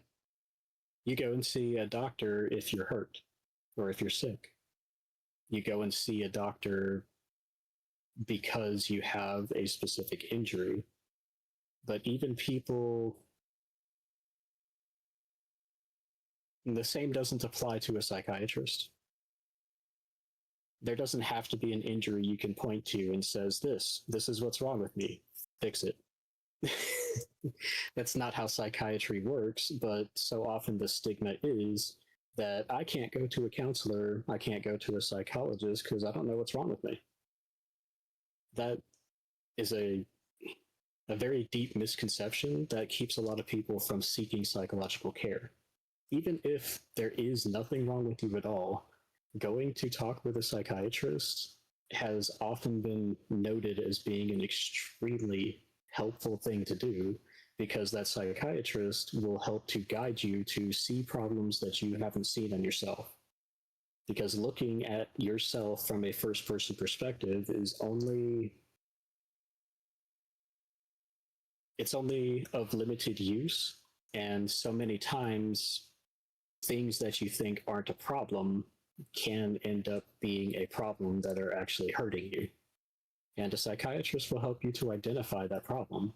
That's why I say in a lot of my videos, you can't start healing, you can't start fixing a problem until you understand what the problem is itself. And going to a psychiatrist and talking with them can help you identify what a problem is so that you can begin taking those steps to correct it. Yeah, perfect points. Like it helped me a lot along my journey. It really did. I am not a big fan of going to the therapist because there's been there are very few who could help me because I at first I like I said I was alone by myself in this journey at first. So I was just going to a therapist, not like a targeted therapist, because, like, believe it or Oh. not, just like just like doctors have their own fields, like, dentistry or chiropractic or everything like that. Just like doctors have their own fields, therapists also have their own fields and things that they like specifically know about. And Yes, that is a very important point. They have their specialties. They have their things that they learn the most about and the things that they know the most about treating. So so going to a wrong psychiatrist, it's not a one and done thing. You might yeah, go to a psychiatrist and say to yourself, "Oh, well, this isn't a fit. Don't be afraid to go find another one." yeah, don't be afraid to go find another one, because that's what I had to do later on, because the first one I went through, like, it was just a whole bunch of like, yeah, yes, I already know, I'm depressed, I'm angry at the world, thank you. So like, now how do I fix it? Like, but um though they really helped out, and they actually got me started on my journey, because when you're dealing, especially with a psychologist, especially with a psychologist, they can give you a letter of recommendation once they fully understand your problem and your plight, to start on HRT. And because Yes. we're talking specifically about gender dysphoria today, and I know we've went off on different dysphorias and stuff like that as we went, but because we're talking about specifically gender dysphoria today, that's why I'm going with the HRT. Now, I'm gonna start getting into stuff. All right, stuff I've went through, stuff to explain that what you're going through. I'm going to assume you don't have to go on the full journey. All right. So before I get into this, don't think that I'm like targeting you and telling you you have to do this. This is the way, right? At any point in No, time, you can this take. is Sam's story. This is what Sam went through, Yeah, at and any point in time, you can step off the train. All right, you don't have to get the bottom surgery. You don't have to. Yeah, you can choose how far it is for you. That's what's so special about being trans. It's about making yourself feel better, making yourself feel more at home in your own body. So once you feel at home, you don't have to finish the journey, because you did. Your journey may have ended earlier than somebody else's, but as long as you feel comfortable in your own body, that's the important part. So after, very and true. this is just like bits and pieces, like, these are just things I had to go through. After visiting a counselor, therapist, or psychologist, this was me. um, I got started on HRT, and I actually got started through a Planned Parenthood. And the reason I went through a Planned Parenthood is because the therapists weren't working for me specifically. I didn't have somebody in the background, or somebody to help me walk through this, to understand what was going on. I didn't know there was different types of psychologists at the time, so I was just lost. I was like, I'm explaining this problem to all these people, and I'm paying all these people to help me with my problem, and nobody's helping me. So I ended up going to a Planned Parenthood. And a special thing about a Planned Parenthood, um, being trans, is 90%. I'm going to say 90, because there's always people with hate in their heart for some reason. 90% of Planned Parenthoods are LGBTQ friendly. And because they're Yes. LGBTQ friendly, a Planned Parenthood can actually get you started on HRT, and they don't need a letter of recommendation to do it. Yes. So, so That is a good point that I'd like to bring up. So many people had misconceptions about what Planned Parenthood actually does, mostly due to media focusing on that single thing that everybody's so pissed off about. That's medically necessary, but we're not going to go into that today.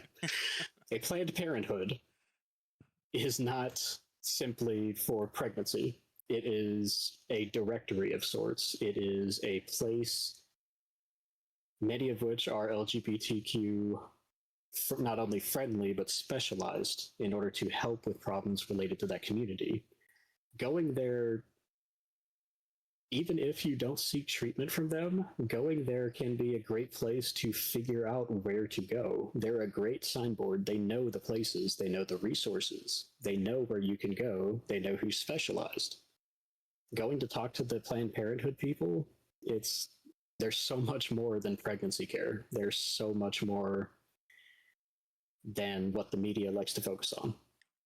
And Wolf, a Planned Parenthood is um it's a center for how Foxy, you'd be better It at is a putting this medical. away that that it's not going to piss off the masses. Well, I believe that Luna might not be an American, so they just might not know what Planned Parenthood Okay, is in general. it's Never a heard Planned doctor. Parenthood. It's It's a a doctor center. that specializes on taking care of pregnant women and LGBTQ people. Basically, Sexual yes. health. What Bella says, they focus on treatments for sexual health, which includes gender issues or sexual dysfunction, and all through all stages of pregnancy, support in that care, and as well as just being a general resource when it comes to both mental and physical health. Now, you can also visit your main doctor. That is also an option. And I believe they might need a letter of recommendation from a psychologist. I'm not 100% sure since I went through Planned Parenthood, but I believe you might need a letter of recommendation from a psychologist to go visit your main doctor and get started on HRT. That kind of And depends on insurance companies, which I despise, as well as the doctor's own policy and whether or not they wish to take on that liability. It's yeah, very individualized, so whether or not your doctor requires something is just something you're going to have to ask them because it varies wildly.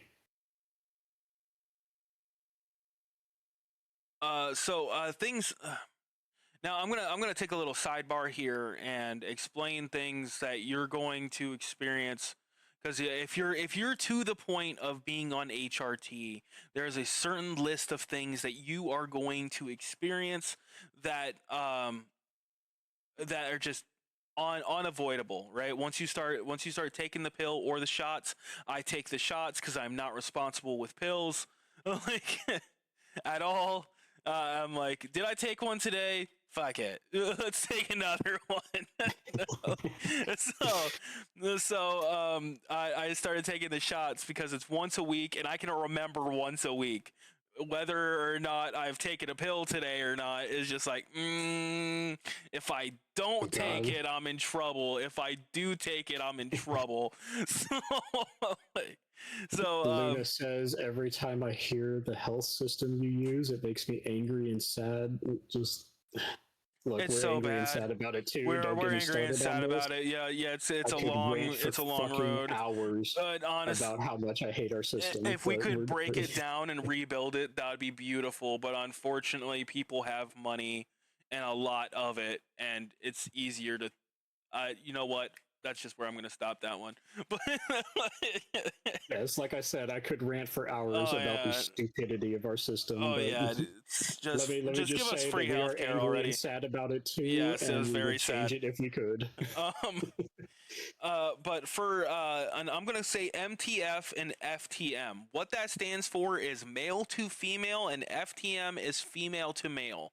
Um, if you're starting on HRT and you are going male to female, they're going to put you on estrogen hormone replacement treatment, which it would be like EHRT, right? So that's what I started out on. And when I started out on that, the things that I experienced is number one, off the front, mood swings.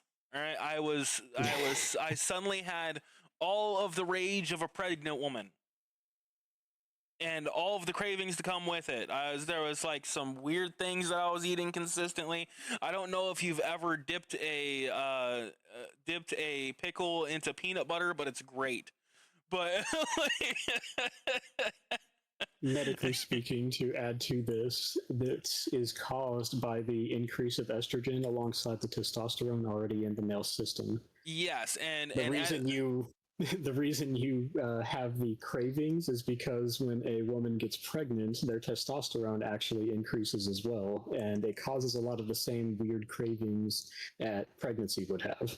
yeah, so I had all of the weirdest cravings in the world. Just I was munching down, and it was honestly help suppress the rage. But you're gonna deal with other things along the line of boobs growing. Boobs growing is different for everyone. I got lucky. All right. I feel like I got lucky in a lot of stuff during this transition. I ended up with D's. Some people end up with A's. Some people end up with B's. Some people see barely any change at all. It really just depends on your genetics. There's no Wow, that's helping that. It actually just lands on it. that is actually extremely unusual. Yeah, I Most of the know, time, right? breast tissue growth stops around a B cup for the average person. Yep. Low B to high A is where the average is. So the fact that you ended up with D's is kind of impressive, actually. The 36 estrogen really took to you. D's. Oh yeah, it took me real well. 36 D. But um yeah, I'm going to use a roundabout terms here. Haven't got the mood swings yet. Make sure that you're on the right amount, and I'm gonna throw that over to Draken real quick because make sure you're on the right amount. I will explain why later because it was a problem that I dealt with after my surgery. Right? 42C, getting close to D. Nice. Nice. So you're gonna deal being again male to female. You're gonna deal with. I'm gonna call it a member. All right. We're gonna call it a member. I'm talking about. I'm gonna say it Member. once. I'm gonna say it once, and I'm not gonna say it again. But when I That's say such a member, romance. That's yeah, such a romance novel term. yeah. So I'm talking about the deck. Yes. Like so, well, I'm saying I can't help it. I role play a ton, right? I could have called it a shaft or a member or the love stick. His hardness. His hardness. But you're gonna deal with member shrinkage. It is going to get smaller. And this this is because you don't have so much testosterone pumping through you. All right, it is going to get smaller. You're going to be more emotional and less brawn. Like when I say this, men tend to have it's something I dealt with for a while, a disconnect. All right, Yes. like where you see men get angry, women will cry. And that disconnect is like it's kind of hardwired in your hormones to where the at a certain point the sadness just doesn't you just don't feel it. But the more estrogen you take, the more integrates into your system, the more emotions you feel. You become more okay with crying. You become more okay with sharing the things that make you upset over just stewing and being angry about it, right? Because Now, I see a lot of people do that. all of this isn't strictly hormonal. This is also societal conditioning in what the traditional gender roles are supposed to be. And that is also unfortunately hardwired into us simply because we were raised with it from birth. Yes, fully agree. Another thing that you're going to experience, and something that I'm still experiencing, and why I'm going and working out so often, you get weaker. Many people don't realize this, but testosterone is the reason you are so big and brawny. It is the reason that you have so much muscle mass.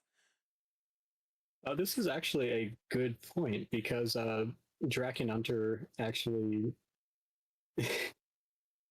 Okay, so I'm building on your point. Go ahead. but this is a story.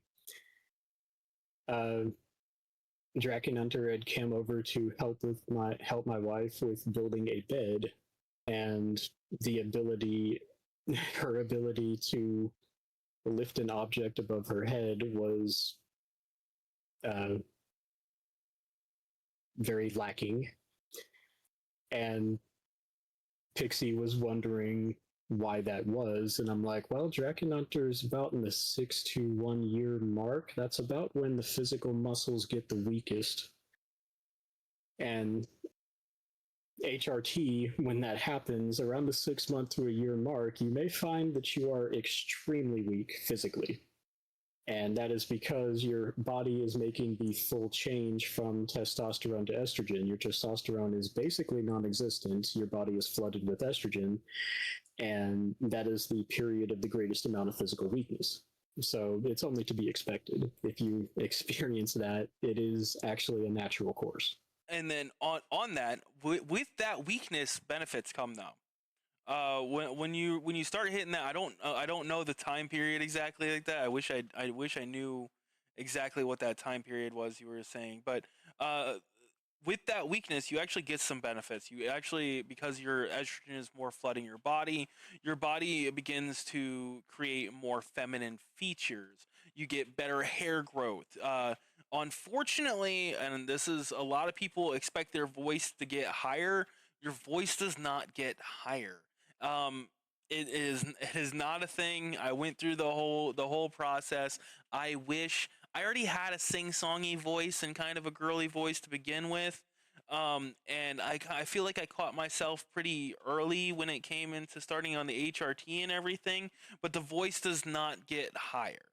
Um, Yes, Body that is a fat. common misconception. Let me pause for just Yeah, Kawasaki. take your time. Hi. I realize you would like to be praised. You weren't here at the beginning, but we're doing a special stream today where we're doing a mental health stream, and I have my guest here. So we can't be pausing for praises outside of when we take a break, okay? So we're going to refund that back to you so that you don't lose the channel points.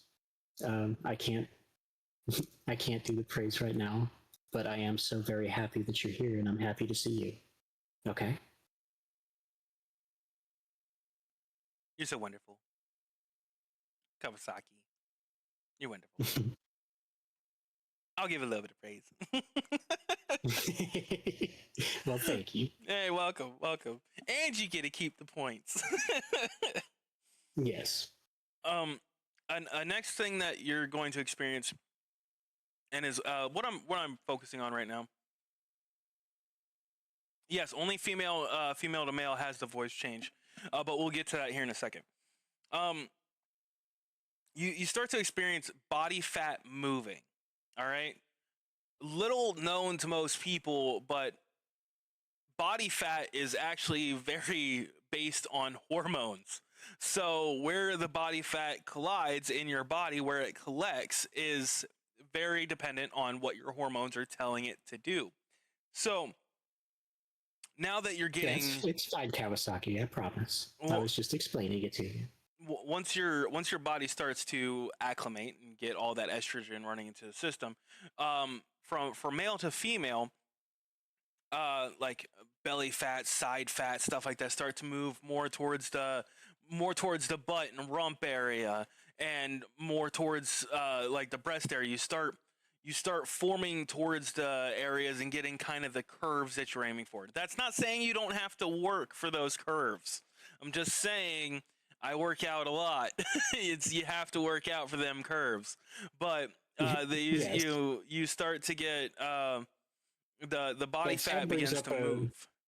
Sam brings up a good point that I didn't think about before, but she is completely correct that the placement of body fat and where you actually carry your extra weight is very highly dependent on what hormones you have. So like Draken said, experiencing severe chest pain, that the movement of the body fat might be noticeable, especially when it comes to breast tissue growth, and it may be very uncomfortable. And the last thing I have to mention is, and this is gonna sound weird off the front, but I'm gonna explain it. Skin change. Men are kind Oh of yes. naturally gruff. All right, they're naturally rough, and women's skin is very very soft, very supple. And We're rugged. yes, having estrogen running through your body actually makes your skin a lot more soft, a lot more supple, and everything like that. Now, there's ways to further that, but I wouldn't suggest it as of yet because I'm still doing studying on it myself. Um, I heard a lot of people telling me that I can make my skin more supple and soft by using like shea butter, but I've also been hearing people talk about how like they're like, when they're using a lot of shea butter, they're getting like skin rashes and stuff like that. So I don't want to suggest it to people before I test it myself and or know more about it. So I'm not going to Actually, suggest that. I can answer that one medically. Yee. Shea butter itself, when it's used as a skincare product, and that's a very popular thing to use shea butter for a skincare product. However, it's not a good idea to use shea butter on its own, simply because shea butter also draws the moisture away from your skin, which causes skin rash, skin flaking, and things like that. So while shea butter is good for you, it's also very highly recommended that you use a moisturizing lotion along with it so that you can keep your skin from dehydrating and flaking off while also making it soft and supple. Shea butter or shea butter is a SHEA is how it's spelled. It's shea butter. it's basically a lotion of sorts that just makes your skin softer. It's supposed to be good for you, but they tell you everything's good for you nowadays. So Well, the important thing here is that there are a lot of skincare routines out there that are pushed by a lot of people, and many of them are scams. So yeah, exactly, exactly. just be careful. My And mom's actually I would call her like a botanist slash herbalist. She says coconut oil, olive oil, and real cocoa butter. but then I'll just eat it. You're like that sounds like a cake. I know that sounds tasty. Although, I mean, if you like that kind of thing, that probably make you more likely to be licked. Um, now Sorry. I didn't get to go through these, right. This one's female to male. I looked these up separate just in case there's anybody in the crowd, because I find that, and this isn't completely real because I know quite a few trans people who are female to male, but I know a lot more male to females. Um, and Yes, I don't that's know if that's a statistic or anything like that, but I have only met in my life like three female to males, and I've met a lot more male to females. dysphoria is actually more common in males than it is females by a ratio of about. The last statistic I saw was 65% to 35%. All So right, you are so correct. see, and that's just from what I've met.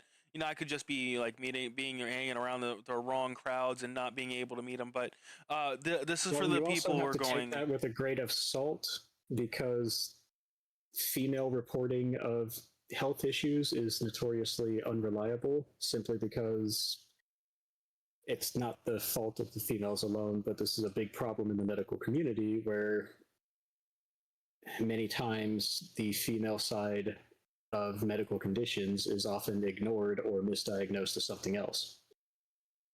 It's a Yeah, an unconscious bias. So take that. Right that's been now, the going on for studies, centuries. yeah, right now the studies show that the ratio of male to female and female to male is 65% to 35% for the male to female route. However, that could be a misreported number. So take it with a grain of salt.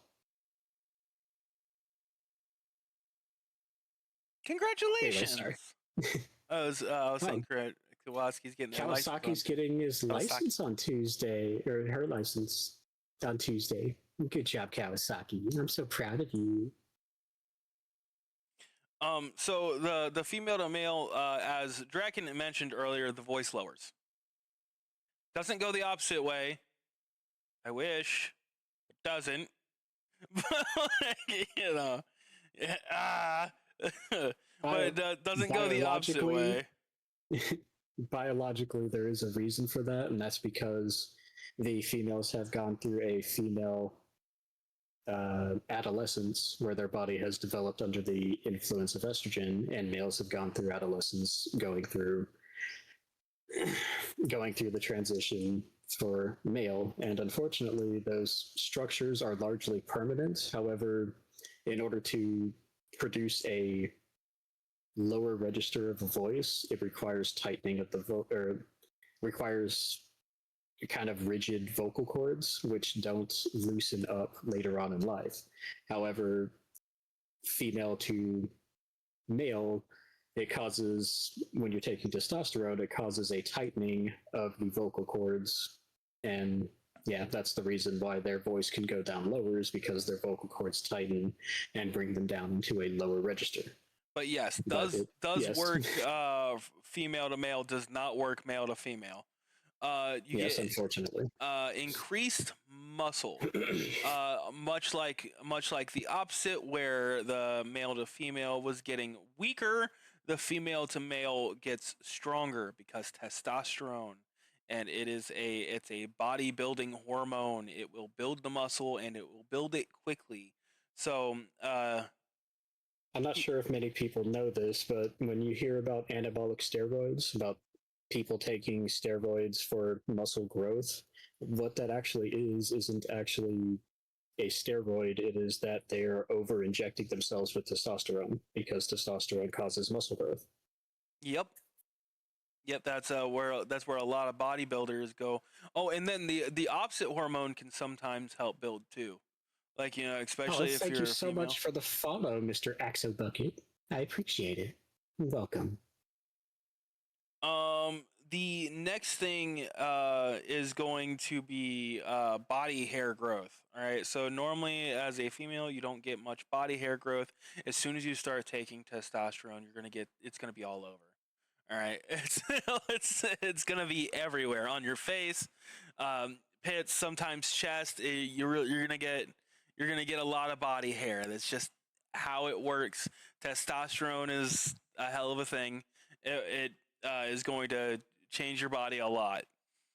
Um, uh, Oh, welcome. Thank you for so much for the follow. Thank you for following me too, Mr. Axo Bucket. You're wonderful. Oh, there was another one. I don't know how to pronounce that name.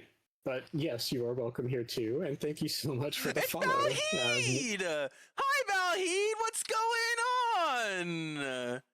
They Oh, said Balheed. that. Yeah, they said they really Balheed, wanted okay. to be a part of this stream because there is they were dealing with some issues all the same. We were actually talking during a Destiny stream 2 days ago.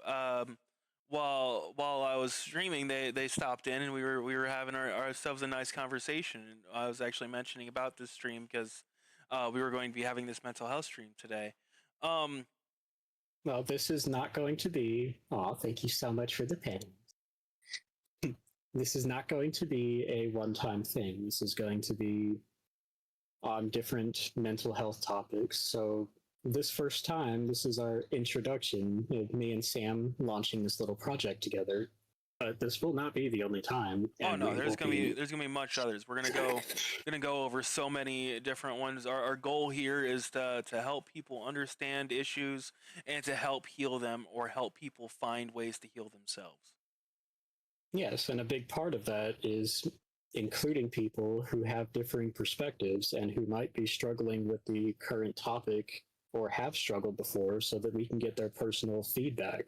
Like Sam's feedback here has been monumentally wonderful because it's from a first person's perspective. This is a subjective report about what happened, and it's incredibly valuable next to clinical data, which is kind of what I'm all about. Yeah, and see that's why I love having Foxy here because I experienced all of this, and Foxy has like the know about of how it works within the brain and all of the medical knowledge standing behind it, along with their wonderful soul that they have on them. Fantastic. They're so good at what they do. Fantastic.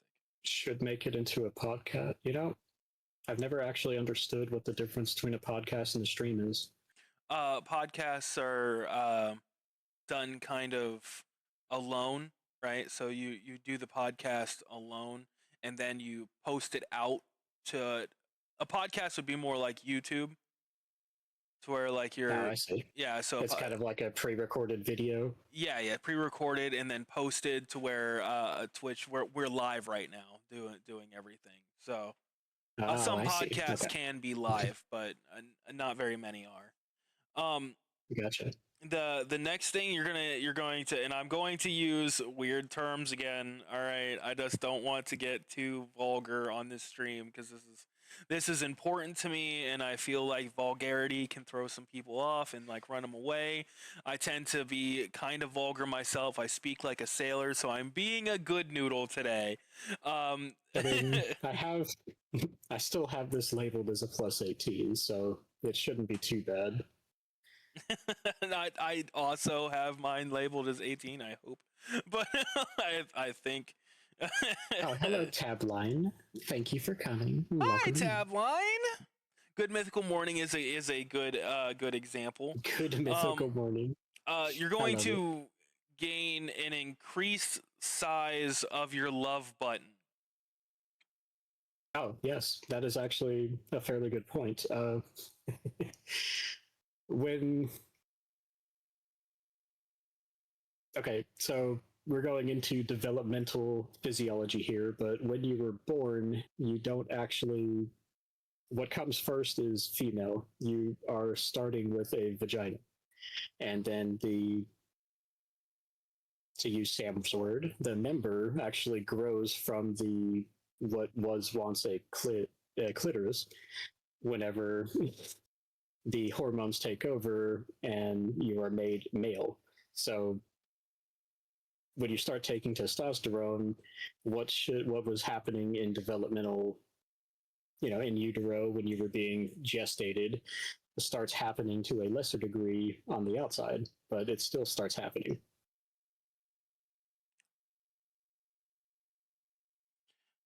And that can actually, I'm gonna say it now because it can actually be kind of painful. You're dealing with an increased size. Oh yes, it is an extremely nerve dense area, and growing is painful. It is painful. If you're heading towards it, it's much worth. I thought every single bit of pain that I went through was worth it. It causes me some problems later down the line because a lot of my surgery and stuff. And I'm not gonna lie to nobody here. I'm gonna just be straight and honest with you. That surgery was the most painful thing that I experienced in my life. It was so painful that other pains just do not affect me anymore. Like there's like so many things that like I almost broke my finger the other day, and I was like, oh wow, I almost broke that, and I just continued on my day, and everyone's like, are you sure you're okay? And I'm just like, the level of pain that I went through from that surgery was so immense that normal pains just don't affect it anymore. Yeah, yes. So like, you ever stub your we're taking a moment. Let's take a moment. What Luna would like to remind us that it's a good time to hydrate, and I think we should hydrate. It is. It's a great time to hydrate. So we'll take a drink.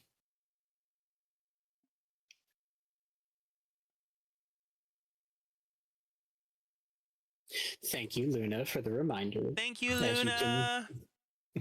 As you know, we often get sidetracked up here. We don't keep track of that. Oh yeah. So thank you. Here's a good one, all right, because I didn't know this until I was doing studying the other day with it. Like I said, when it comes to the female to male, I was male to female, so I didn't experience any of this side. But it was just super interesting to me that I had to write it down to bring it up during this. Danny, No, it's not wrong to talk about that. And if you would like to talk with me later, I would be more than happy to speak with you, okay? Oh, full, and I am also that same opinion, Danny. If uh, feel free, if you want to make, I know you said you don't have a Discord. Oh, you're that No, was no, Danny, Danny's part of right? my Discord. All right, okay, Yeah, Danny, Danny's part of my feel Discord. free to contact me as well. I do not mind talking about things. I do not mind helping people along their way. I feel like everybody should get a chance to follow what their heart tells them to, right? And it's like if I feel like if there's any sort of way that I can help somebody in this world further themselves to make them happy with their lives with the way they are, then I'll take that chance every single time. I love seeing people smile. I love seeing people find their way. Um, Yes, exactly. And you know you're always safe in my server, and you're always safe to talk with me, too. So me and Sam, we're both here for you. oh If you yeah, want to a talk, 1000%. just talk. We are happy to hear from you. The slowing or stopping of menstruation. Oh, yes, that Uh, is often something difficult that female to males have to adjust to. And it can leave the body feeling strange. So I'm going to explain medically what it is a period does. And what a period does is that every month it sheds the uterine lining wall. That is the bleeding that you're going through. It sheds that, the most external, or I suppose the most internal of its wall, in order to have, uh, I guess we could call it a fresh canvas. Because the Good way uterine to put lining it. of the wall is an extremely vascular area. And because of all that vascularity, the tissue is short lived. So it needs to be replaced with a newly grown layer about every 3 weeks or so, which is why the periods happen. And when your body stops actually doing that, that uterine wall that's left behind, it can begin feeling uncomfortable because it's not being replaced. It can also have psychological components to it, simply because somebody who's been going through periods for a long while suddenly not having them, it can be a little disconcerting and cause a disconnect. Um, Now, after the okay, and I'm gonna make a point here real quick before I move on to the next two, because the next two are just basically repeats. Um, just because you stop menstruating doesn't mean you can't get pregnant. I want to put that Oh out yes, there. that is a common misconception. Like a lot of people don't think about it. A lot of people think that like, oh, I stopped, okay, and then it just won't work anymore. No, that's not the case at all. Like 0%.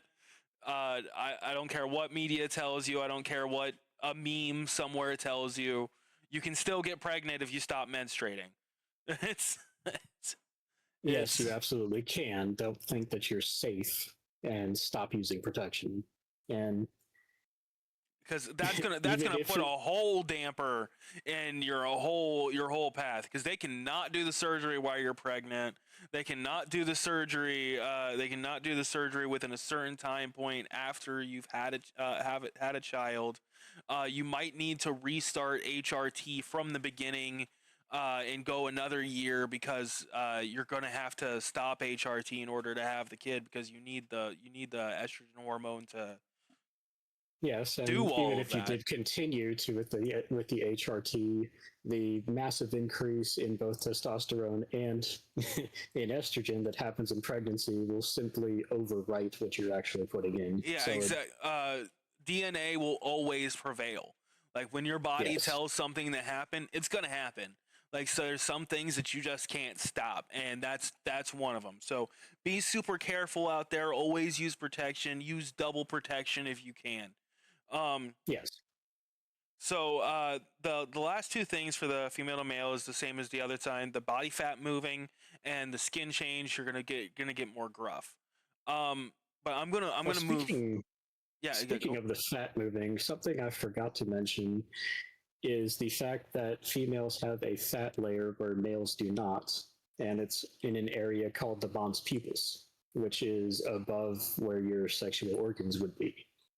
So I don't know if you experience this yourself, but going from male to a female, you can often feel pain in your crotch as fat shifts to that area above where your sexual organs are. Is that the pain that I feel? Because that explains so much. I've been wondering about that forever. That part wasn't explained to me. Yes, that is actually a fat layer that is only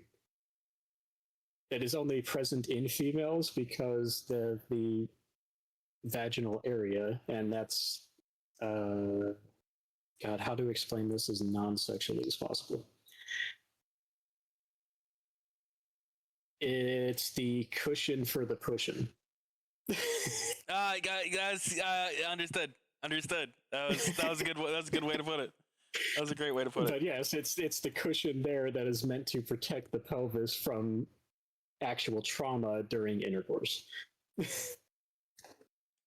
All right, so I'm gonna go on a little tangent here, just a little bit, and I know like I've been talking a lot because I'm just going through the stuff that everybody's going through, trying to explain what you will go through and such.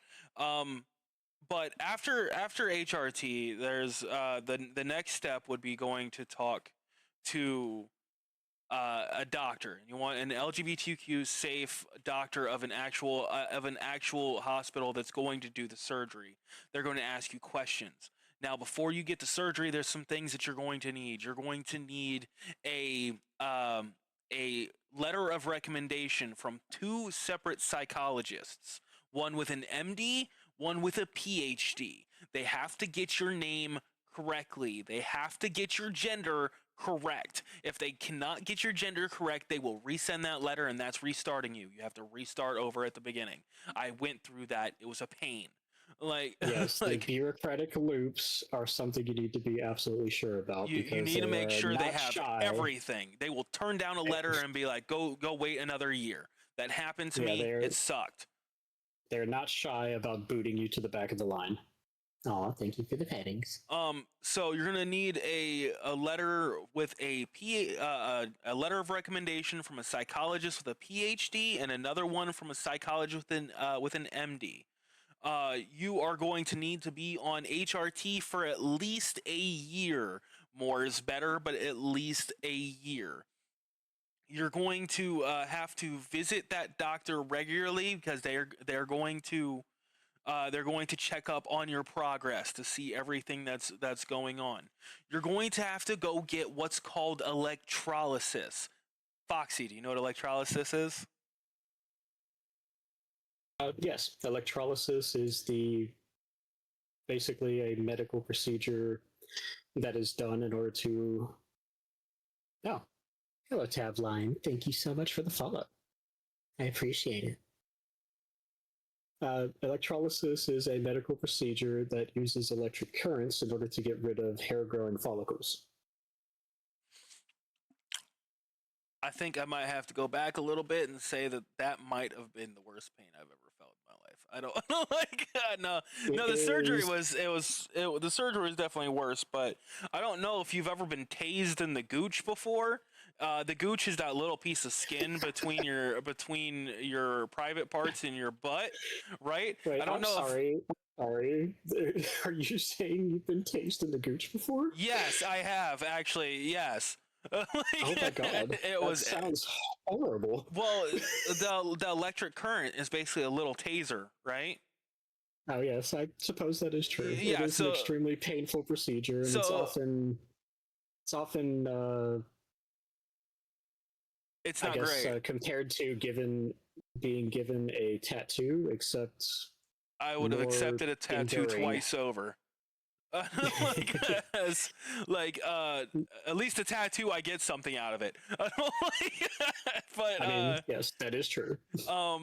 So basically, what electrolysis is, they take this needle and they stab it into the hair follicle, and they electrocute that hair follicle. And after so many times of electrocuting the hair follicle, your body has kind of a visceral reaction to it and stops regrowing that hair follicle. All right. So eventually Basically, you kills have off to the hair repeatedly kill it until your body actually believes that it's dead and expels it. and stops reproducing it, which is absolutely horrible. It's extremely painful, but you have to do it because otherwise, when they do the surgery, you'll grow hair inside of yourself.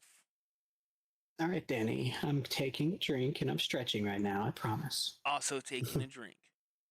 We're taking care of ourselves, but So, we're getting up on the 3 hour mark, so we're not going to pause this time. so when doing it, you have to get rid of all the hair in the genital area because this is for male to female specifically, but it also might also be female to male. They use all the parts to make what they're making. A lot of times in this, you have to watch the video too. They're gonna make you watch the male to female transformation video or the female to male transformation video tons of times. You are going to know how that surgery works before you ever walk into that surgery room. Um, so they stab the hair follicles and they electrocute it. The gooch is the worst part. Oh my god. I was not ready. Haven't experienced it, but I don't want to, honestly. I was not ready. I thought I was ready. It was not. That one session made a bitch out of me. They handed me a little squeeze ball, and I'm like, I haven't needed the squeeze ball before. And then they were like, and I'm like, never mind, the fucking squeeze ball. Like, I need the squeeze ball. I need it. Like I need. It was like it was bad enough that like 3 in, I was just like, do we have to do that spot? Is that like, is this like needed or like yeah? And you have like 7 more sessions of the same spot, and I'm like, please end me. Like it was bad. It was a horrible feeling. Yes, because Luna had brought up a good point. They also do have laser therapies as well that do the same thing. They're supposed to be less painful, however, they're also less reliable. yes, and that's the problem. That's why you have to go through electrolysis and not the laser, because the electrolysis kills off the hair follicle. The laser can over time the hair follicle can come back, and you don't want hair growing up inside of yourself because let me put it this way. Have you ever had an infected hair? Yes. Yeah, have It's one of not those fun, and inside yourself. Yeah, having an internal pocket is not something that you want. So no, electrolysis, it sucks, but it's also guaranteed to work. It's guaranteed, and it's the way to go, and it's what they're going to make you do. So you're going to need that done before you get the surgery. After you have everything said and done, they have a list of things that you need to get done. Both your psychologist letters have to be within 6 months of each other. Yes. When you go in there on that table, I was nervous. I was really nervous. Can imagine. Honestly, they give you some percentages and they make sure that you're gonna be going in there, and there was a 70-30 chance that I felt nothing. So I feel like that statistic is wildly misrepresented. No, the 70% was that I feel things. That 30% was that I feel nothing. Was that it kills off the nerves because they're. I thought the ratio. I thought you were saying the ratio opposite. No. There was 30% that I felt nothing, but that's still a pretty high number. So yes, that is a very high number. They're cutting through a whole bunch of nerves. They're separating everything down there and moving things around to fit how it should be. And at first, after I woke up from the surgery, because at this point in time I would lay down on there. Speaking of which, doctors are mean. Like while I'm here, while I can explain it, doctors are mean. All right, they had me on that table. They had me breathing in the anesthesia. I knew nothing of pain. And then like as I'm passing out, they're like, "We needed you to count down from 100," and I was like 100, 99, 98, and then this doctor goes, "When you wake up, it's gonna feel like a truck hit your crotch." And I'm like, "What?" Bah, out. And like I wake up like in the most pain I've ever been in my life, and like in some unknown location, because I don't know if any of you have ever had anesthesia. You pass out in one spot and wake up in fuck knows where. Like so. Oh yes, very like, often when you lose consciousness, it feels like no time at all has passed. It oh feels yeah, like you teleported. like it does, and then like you just wake up out of nowhere, and you're just like, wait, where am I? And they're like, you're in the hospital, and I'm like, I thought I didn't exist. Like so, like Honestly, I kind of applaud that doctor for his honesty. oh my god, like it was just like last second, I'm like going, I'm already nervous as all hell. I'm on this table making jokes because I'm trying to find a way to deflect what I'm feeling, and then they hit me with that, and that's just the last thing I remember. I was told I made it to 32.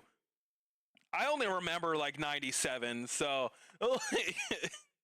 You actually lose consciousness before your body goes limp. Many people don't know this, but your mind stops recording incidents before you lose control of your body. So there may be a period of time where you just are acting, the lights are on, but nobody's home. oh yeah, the lights, when the lights were on, nobody was home because I woke up in a different room in so much pain.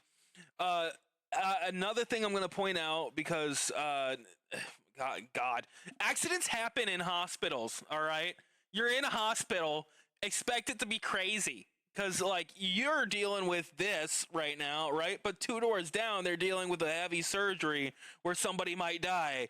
And it's very likely that you're going to get ignored for a few hours. So, if you're anything like me and they're switching you from a drip to the actual pills that you're supposed to be taking in order to manage the pain, and they happen to forget about your ass, you go into, I spent 4 or 5 hours waking up, pressing a button, going, I need pills, and then passing out because of pain again. Yes. I'm not going to try to justify that, honestly, because we simply don't have enough healthcare workers in the country to be able to fill the ratios like we're supposed to. However, like I tell people, I used to work in an emergency room when I first became a paramedic, and so many people would be like, why are we waiting here for so long? Like, the fact that we're not paying attention to you means that you're not actively dying right now. I'm going to need you to just wait because we are trying to prevent somebody else from dying right now. Like you're sitting in here with a cough and a cold. There's a dude two doors down who were busy chopping off their leg. So if you could wait 30 seconds, that'd be great. Like, yes. So I'm not trying to justify it, of course, but at the same time, I do understand, because so many things require, especially in an emergency setting, so many things require our attention, and we triage. We put people in order of priority, and we go down that list while reevaluating to make sure nothing has changed. And unfortunately, I know it sucked and you were in a lot of pain, but also I wasn't dying. You were, so I was safe, and I kept on passing out. I was busy sleeping through most of it because I literally woke up and the pain was so intense that I was like, I didn't know what to do. My brain didn't know how to handle that level of pain, and I think that's where that change happened. How I was saying earlier, regular pain just doesn't affect me like that anymore. Like when I woke up, the best way I can describe it, because I tried to describe it to somebody, and they were like, I don't get it. And I'm like, okay, let me put it this way: if somebody took the tip of your member, all right, and started threading it with a couch cushion. Like one of the couch An apt needles, analogy, they yes. they just started threading it, and that's what it felt like. And I had enough time to wake up, get hit with extreme pain, press a button, say I need pills, and back out again. And that was like 4 hours of waking up because my body was waking me up saying you need to get this handled. But then after I woke up, it was like you can't handle this, and then went right back down. Actually, if you want a little bit of medical background, what you're describing is a human survival instinct, and that pain is a subjective thing, but it's also an objective thing, especially when it comes to the way your nerves transmit pain. When your brain gets hit by a certain amount of pain stimulus, it says to itself, no, we're going to pass out. And then it makes you pass out. It's a self-protective mechanism in order to stop your brain from basically frying itself under the pain stimulus. However, your brain must also wake you up periodically to reevaluate the situation because it can't do that while you're unconscious. So what you were experiencing was your brain being overloaded, saying nope and turning itself off, but then turning itself on a little later to see if something has changed. Yeah, and it was just back and forth for hours. After they got me managed, though, everything was fine. The rest of everything went fantastic. Now, I'm gonna move forward towards one like last step here. That we've had Okay. the surgery, right? So we went through HRT. We went through the psychologist. We went through HRT. We found ourselves a doctor. We went through the checklist the doctor gave us. We had the surgery, and now after the surgery, what's it like living post-op? Now, I would have to say that it's a lot more responsibilities. I'm much happier. I've never been more happy in my life. I feel like I'm in the right body now, and it makes me so happy. And I'm at a point to where the last step I really need to complete is to continue to work out to form my body the way I want it to be. I've said multiple times over the last few weeks, everyone's like, you're working out really hard. I'm trying to hit that goddess status. I want to look absolutely stunning. I want to turn heads when I walk into the room. So I'm searching for Stan beauty wants to at this have that point. ass you can bounce a quarter off of. Fuck yes, I do. But I'm a lot more happier and I'm a lot calmer than I used to be. I'm way more in touch with my emotions. I'm not feeling as much rage as I did. Like I said, like much earlier on in the stream, that I was dealing with a lot of rage, a lot of hatred. That basically all lifted off my shoulders after the surgery. It filled me with so much happiness to feel like I was finally me, and it was an absolutely a great feeling. I'm going to do a little side note. This may be a little bit TMI, but sex is great. uh, that now we're getting more into the how I said I have more responsibilities thing. I have to Damn, dilate once a week. Danny won the genetic lottery. Yeah, win. I have to dilate, and dilate basically means I need to, in layman's terms, I have to stretch myself out so I don't heal closed. Yes, that is actually an excellent point. What the okay, if you're squeamish, feel free to click away from this for a minute because I'm going to explain what exactly the gender reassignment surgery does. It's not pretty. So if you don't want to listen, just click away. It'll last for like a minute. Okay, so for a male to female, what happens is that they basically split the penis in half and invert it. They turn it inside out and press it into the insides while creating a new cavity for it. What this is, what your body reads it as, is an actual wound. It is something that it needs to close. It needs to heal. This is a deeply traumatic wound and I need to close it. That is your body's job. Your body can't be told otherwise. So, constant maintenance, like Sam said, is something to be prepared for. It's not something that stops either. So keep that in mind. If you're aiming to get this surgery, it comes with work. It comes with work. I have to dilate once a week for the rest of my life, for the entire remainder of the rest of my life. Because if not, it heals closed, and that healing closed means another surgery to reopen myself. And the surgery was not cheap.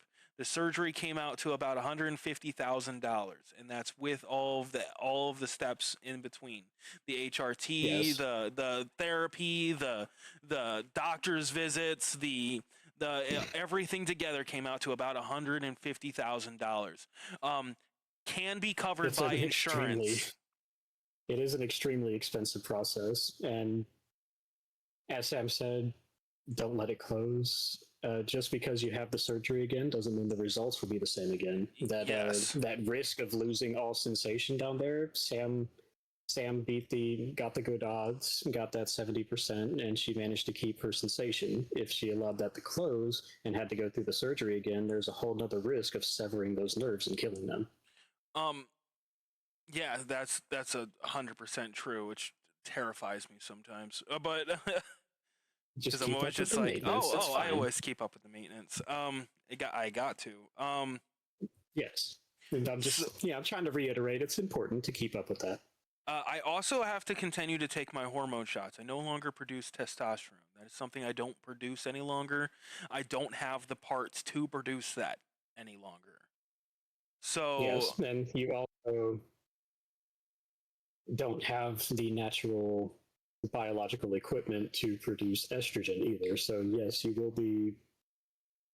I mean, the males can produce estrogen, just not in the quantities that females can because they lack the biological components to have that level.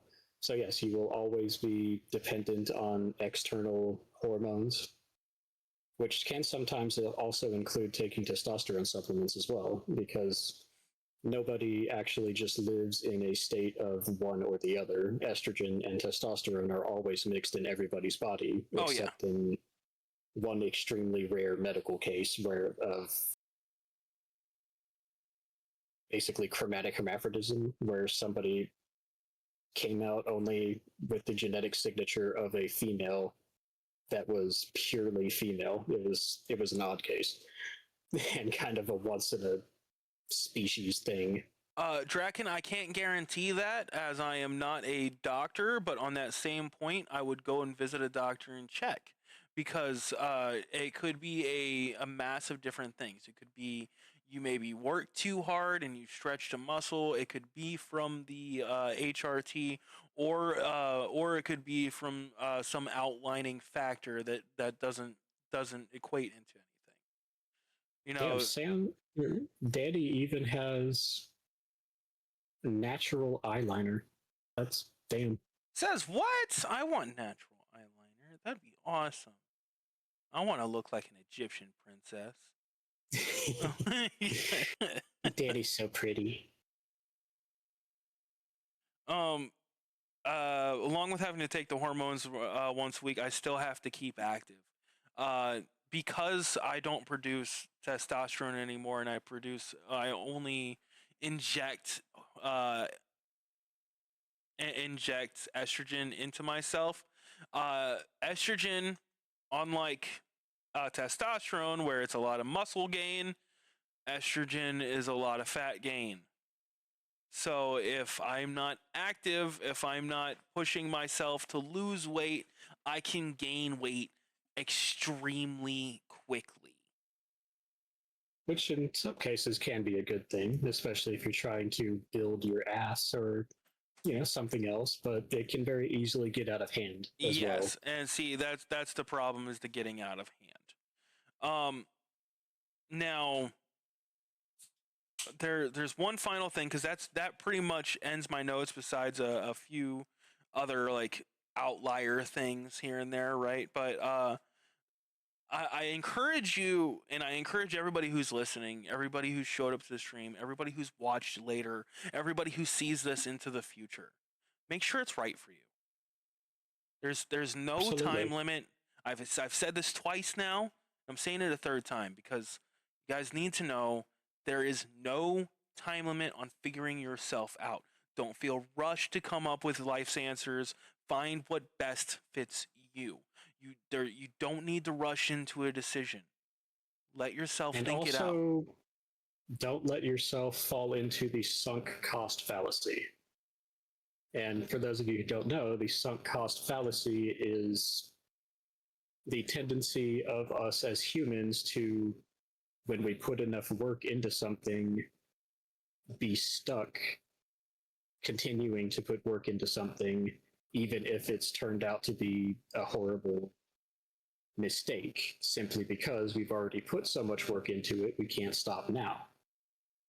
Even if years later, you're going through the process, you've been on HRT, you're close to having your surgery, and you realize to yourself, wait, this isn't actually what I want.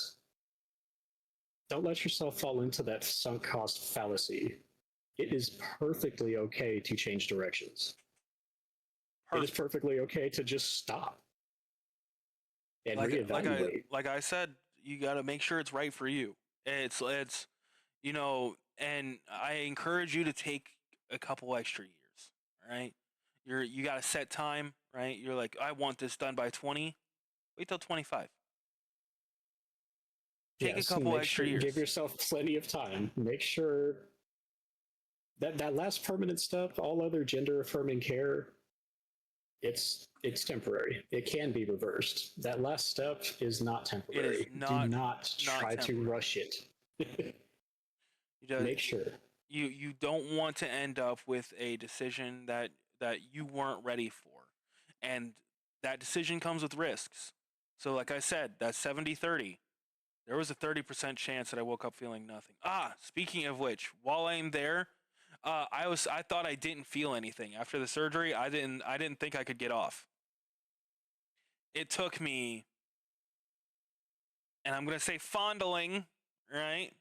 Because I was trying to explore my new body. All right, I was trying to Right? figure out what works, what doesn't work, because I wanted to be active, and because I have a boyfriend, and I didn't want to just feel nothing. Right? Don't Right. be afraid to explore yourself.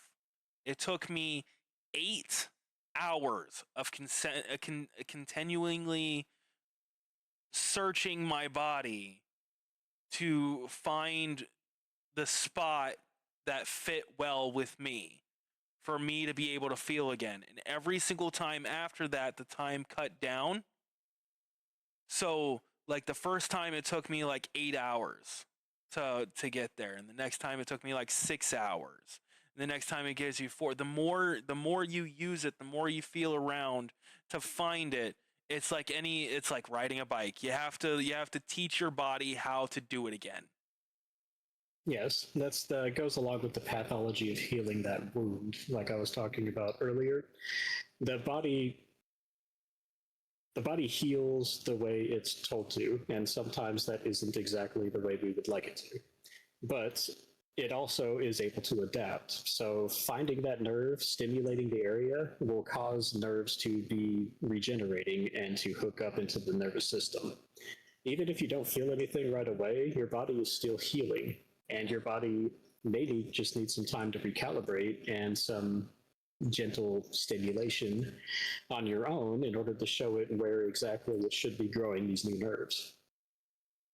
Now, this is actually the last bit of notes that I had before we can just, I guess, chat or end stream. We are like 3.5 hours in, which fantastic, fantastic Oh, talk, yes. Foxy. This was great, fantastic. Don't I'm very much enjoying believe, this. do not believe people when they say that there is no care around. There is care everywhere. All right, you can find LGBT care, you can find trans care everywhere. Just to name off a few. First of all, I had my surgery at the Cleveland Clinic, and it was the best decision that I have ever made in my life. It made me so happy. It brought me a joy that I never thought that I could feel. So I will always suggest the Cleveland Clinic first because they were very helpful. Expensive, very helpful. Because on that being expensive, I was saying that it can be covered in by insurance. If you're looking for something to make it cheaper, go work for Walmart. Walmart can cover everything up to I believe like $5,000, $6,000. So I only really ended up paying like $6,000 out of the whole 150,000. Starbucks, I Damn, believe, that's actually pretty nice. it's really good. Blue Cross Blue Shield. Um, very very good, and they covered everything up to that point. The only things that they didn't cover were uh the room, the medicine, and the doctor's visits leading up to it, like the doctor's visits and the therapy stuff. Didn't cover any of that, but did cover the actual surgery, the anesthesia, everything along that line. Starbucks, I There are hear, I hear, I'm not 100% sure if they do it anymore, but I heard that if you work for Starbucks, Starbucks will cover 100% of the costs. Hmm. I'd never heard that before, but I hope it's true. It'd be nice if a corporation was not being a complete asshole about the whole thing. Definitely. Hmm. And there are various foundations out there that can also be able to help you.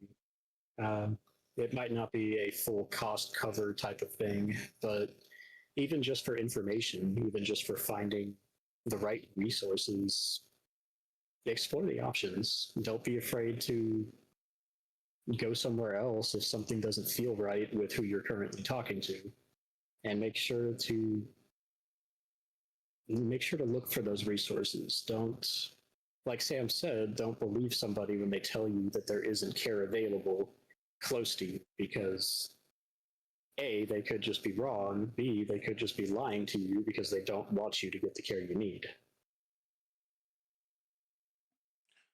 Here's some clinics that are these are around the country. Now, I can't speak outside the country. I haven't been outside the country. I don't know the gender affirming care. I hear some's bad. I hear some's good. But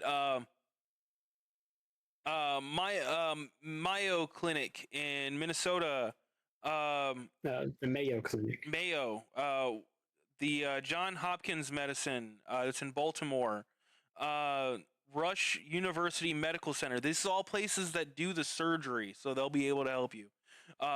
Rush University Medical Center in Chicago, Illinois.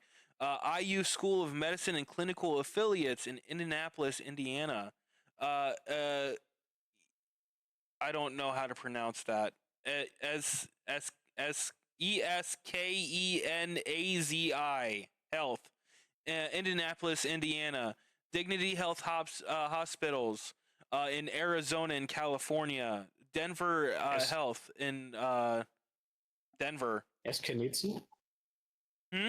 Yeah, Huh. and I'm not sure how to Eskenazi. pronounce that. Yeah, I'm not sure I how to was pronounce that one either. yeah I was trying to figure that one out, but it was rough. Duke Health in NC. I'm bad with states. And then there's Lagon North Health in New Carolina. York. There's literally places, and this is just a list that I grabbed. Besides the Cleveland Clinic, Cleveland Clinic wasn't even on this list. So this place I got my surgery was not on the list of places that is known for giving the surgery.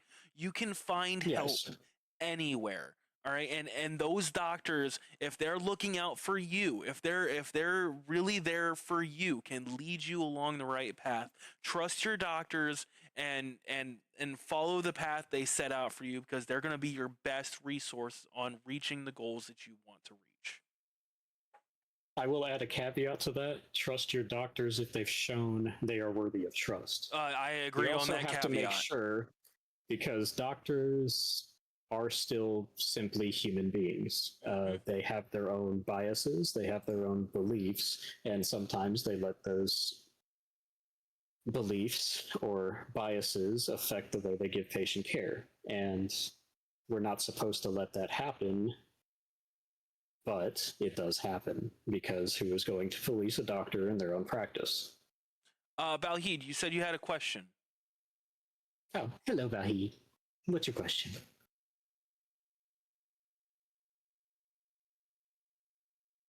How Whoa, would you hello. even know if you're definitely trans or not? I've been conflicted for a long time now. I'm very confused in the past week. And is HRT even worth it? HRT is much worth it, especially if you're feeling like you want to switch your genders, and or if you're feeling like you're one or the other. I do not know if you're male or female, so I'm saying one or the other.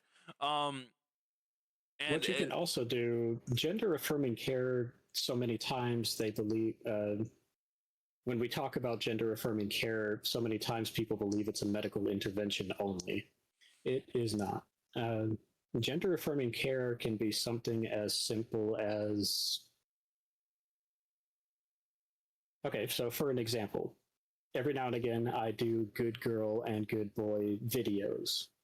And that is simply because being told that you are a good girl or a good boy is a form of me providing gender affirming care, because it doesn't matter what your biological sex are. If you identify as one of those, and I make sure to stipulate that in my videos, if you are a female or if you identify as a female, you're such a good girl. I make sure to make that distinction because that is a form of gender affirming care, is to be told that, to be referred to as that.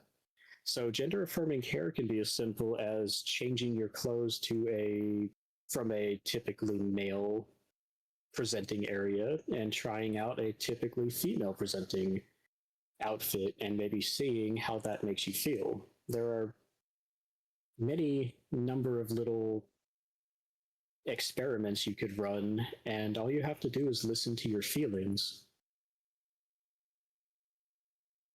There's also the VR route. You could try VR chat, maybe. Make an avatar that appeals to you directly and see how you feel when you see yourself as that. well, then you might, and like I was saying during the other stream, Balheed, always search for mental health care first. All right, so you want to visit a counselor, a therapist, or a psychologist, and this is for your own good. They need to be an LGBTQ okay psychologist, counselor, or therapist. But from what I understand, from what you've told me, and from what I've understand, you might be trans. And I'm not deciding that for you. I'm Oh, there's no just need to.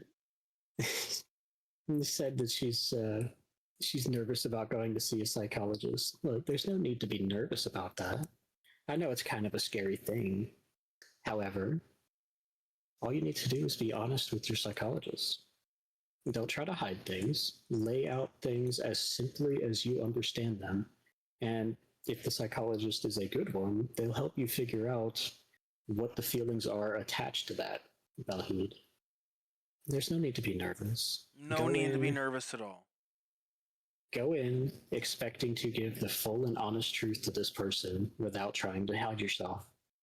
Okay? And then if you wanna talk about it afterwards, feel free. Feel free. You like I said, you might indeed be trans, but there's other things you can be there too. You might not be non-binary. Who knows? This is kind of something that this is one of those It's an things that you individual journey. have to figure out on your own a little bit, right? And as we've said several times throughout the stream, there's no rush, right? You don't have to feel like you need to know right now. Like, I see you're struggling in trying to understand. You're like, I don't know what I am. I don't know if I feel better this way or that way. And as you just said, you're new to this. You don't have to rush through it. Take time Yes, to and it explore always takes yourself. time.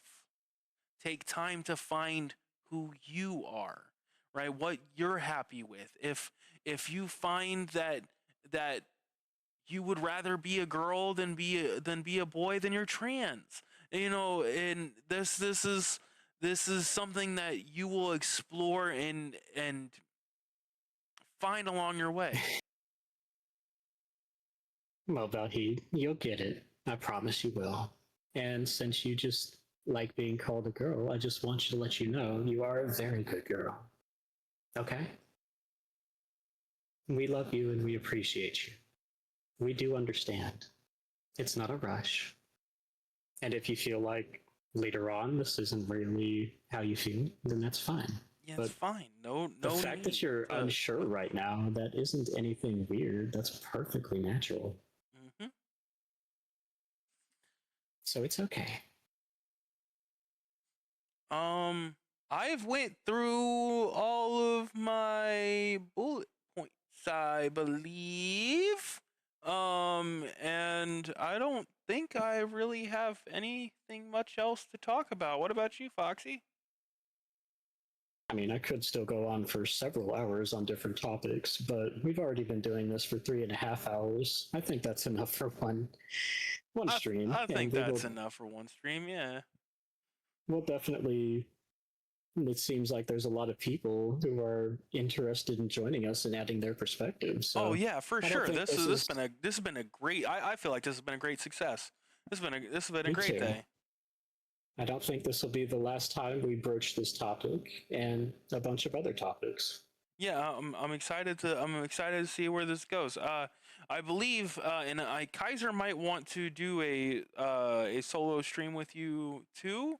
I believe they already talked about it. And you two would have to work on setting it up. If you guys want to Yes, invite me, feel he free to has. invite me. But I don't really know much about. I believe they said they wanted to talk about OCD next. Yes, Kaiser wanted to talk about an issue that affects him and how the misrepresentation of that issue in popular media really makes it difficult for people to understand. And I thought that would be a great topic to talk about. Oh yeah, it's a fantastic topic to talk about. I don't have OCD myself, so I don't think I would have anything to like add or to interject in there. So uh, I I'm I don't want to per se muddy the waters with an opinion that's not there.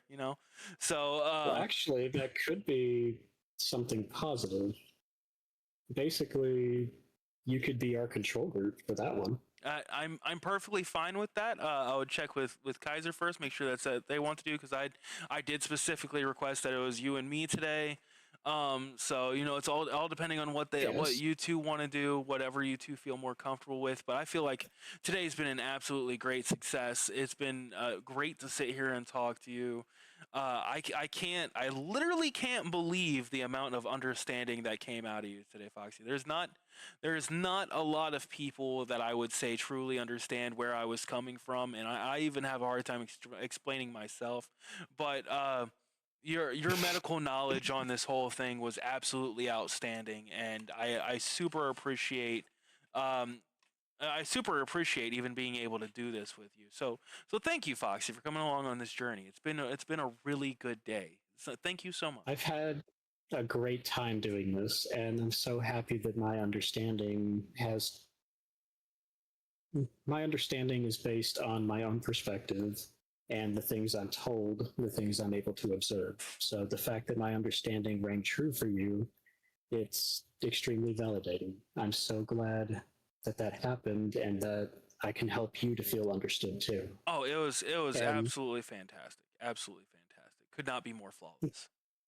the reason that I try so hard to understand is because I love you. I really do. I love you. I love everybody within the trans community. I I love don't you too, ever want Foxy. any of you to suffer alone. So I want to understand. And I hope that I've proven today that I do understand Oh, and that you're well, safe beyond a around doubt. me. Beyond a doubt. You did absolutely fantastic. I was nervous starting this thing, but I'm ending this in high hopes for humanity. So, thank you Oh, for being here. that's so sweet. Thank you. Okay, so we will I believe we can call this a day here. Yep. We've gone through a lot of things, and I'm so happy. I'm so happy that we saw so many people here. Oh yeah, it's been a great day. It's been a great day, and helping people out, helping people understand. Trying trying to help people is really been a great time today. But thank you All right, guys. Thank you guys for being here. Before we adjourn, I am going to offer everybody a little praise because I love you so much. So, for everybody here who's female or who identifies as female, you are a very good girl. And don't ever forget that. You're sweet, you're beautiful, you're adorable, and I love you so much. If you're a male, or if you identify as a male, you are such a good boy. So strong, so protective, so gorgeous. I love you so much. And I hope you know that I'm always here for you. I adore each and every one of you, no matter what you identify as. Even if you don't identify as either of those things, I'll call you my good bunny. But my affection never changes. So I hope you know that you are loved so much. And thank you so much for coming. I hope to see you in my next one. All right, everybody. Thank you guys so much for being here. You don't know how much I appreciate every single one of you. You don't know how much we appreciate every single one of you. It's great to have you guys around. It means so much to us that you guys come and watch us, especially on days like this when we're out here trying to help the world. It means so much that you guys are giving us your attention and really trying to interact and join us in this journey. It's just so inspiring. Thank you guys for being here. We can't do this without you. So you guys are the real MVPs here. I love every single one of you, and I can't wait to see you all next time when you join us right here on Synch's Bad Habits. Bye, everyone. Synch's Bad Habits. See y'all. Love y'all. Bye. And Draken, no, I won't be able to stream tomorrow, unfortunately. I'm beginning my travel back to work. Oh, no. You're going to be missing for 2 weeks. No, I'm going to be trying to at least stream a little bit. Oh, but the next time I do stream, I have such a surprise. My new full body model is ready, and I'll be revealing it. Yes, I forgot. Oh, wait. What are we doing? Oh, give me a second. Let me go back to the chat room. Raid. Oh, yes. Let's go raid somebody. Let's make somebody's day. Yeah. Who are we raiding? I think Cool Gamer is streaming right now. Well, is there a name? He gave me Cool Gamer 12. I don't know if you find their name and type it into the chat, and then if you type it into the chat, I can raid from that. Let's see.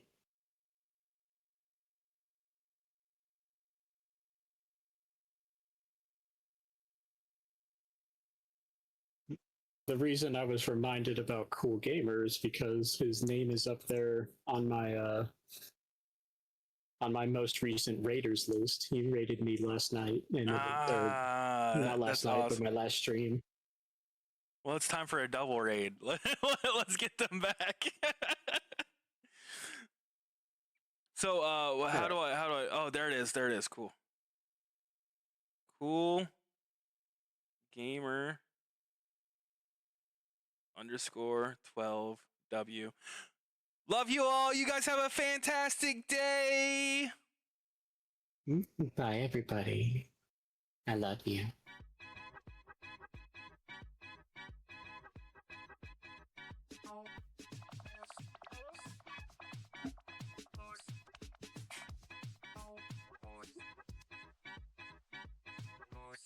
I don't think it worked. Damn.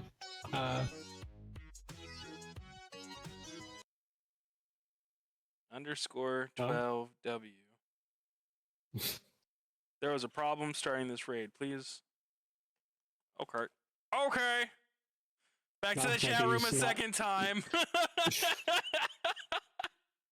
Well, that was my vote. You pick somebody.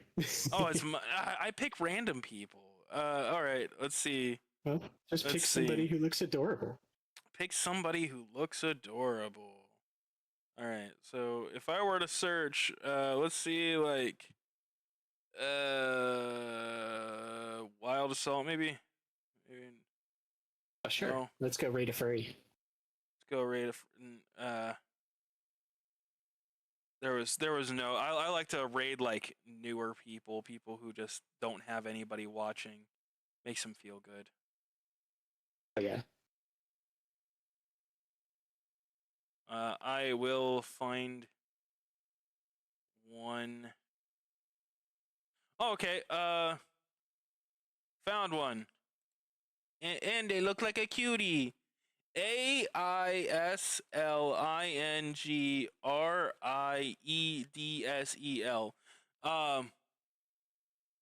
No idea how to pronounce that, but no, I don't know how. But the first A is capitalized, and the first R is capitalized.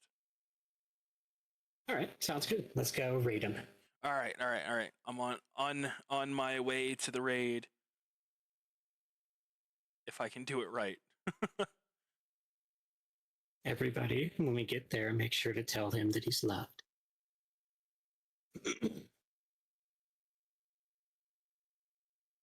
Boom. Raid has been created. All right, it worked. It worked. Did your is your raid working?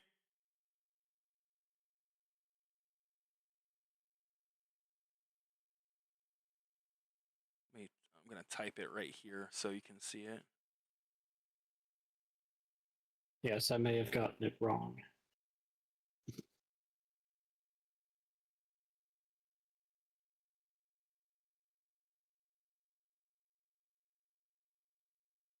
That should be it right there. Oh, Iceling Reitzel. Yes, that should be it. Let me know when you get your raid going.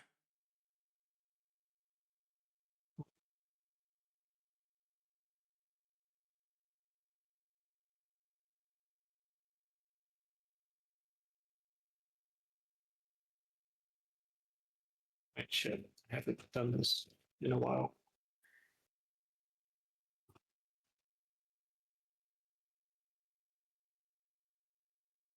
There we go. All right. Great channel. Love y'all. Tapping to raid now. Click. All right, I'm starting the raid.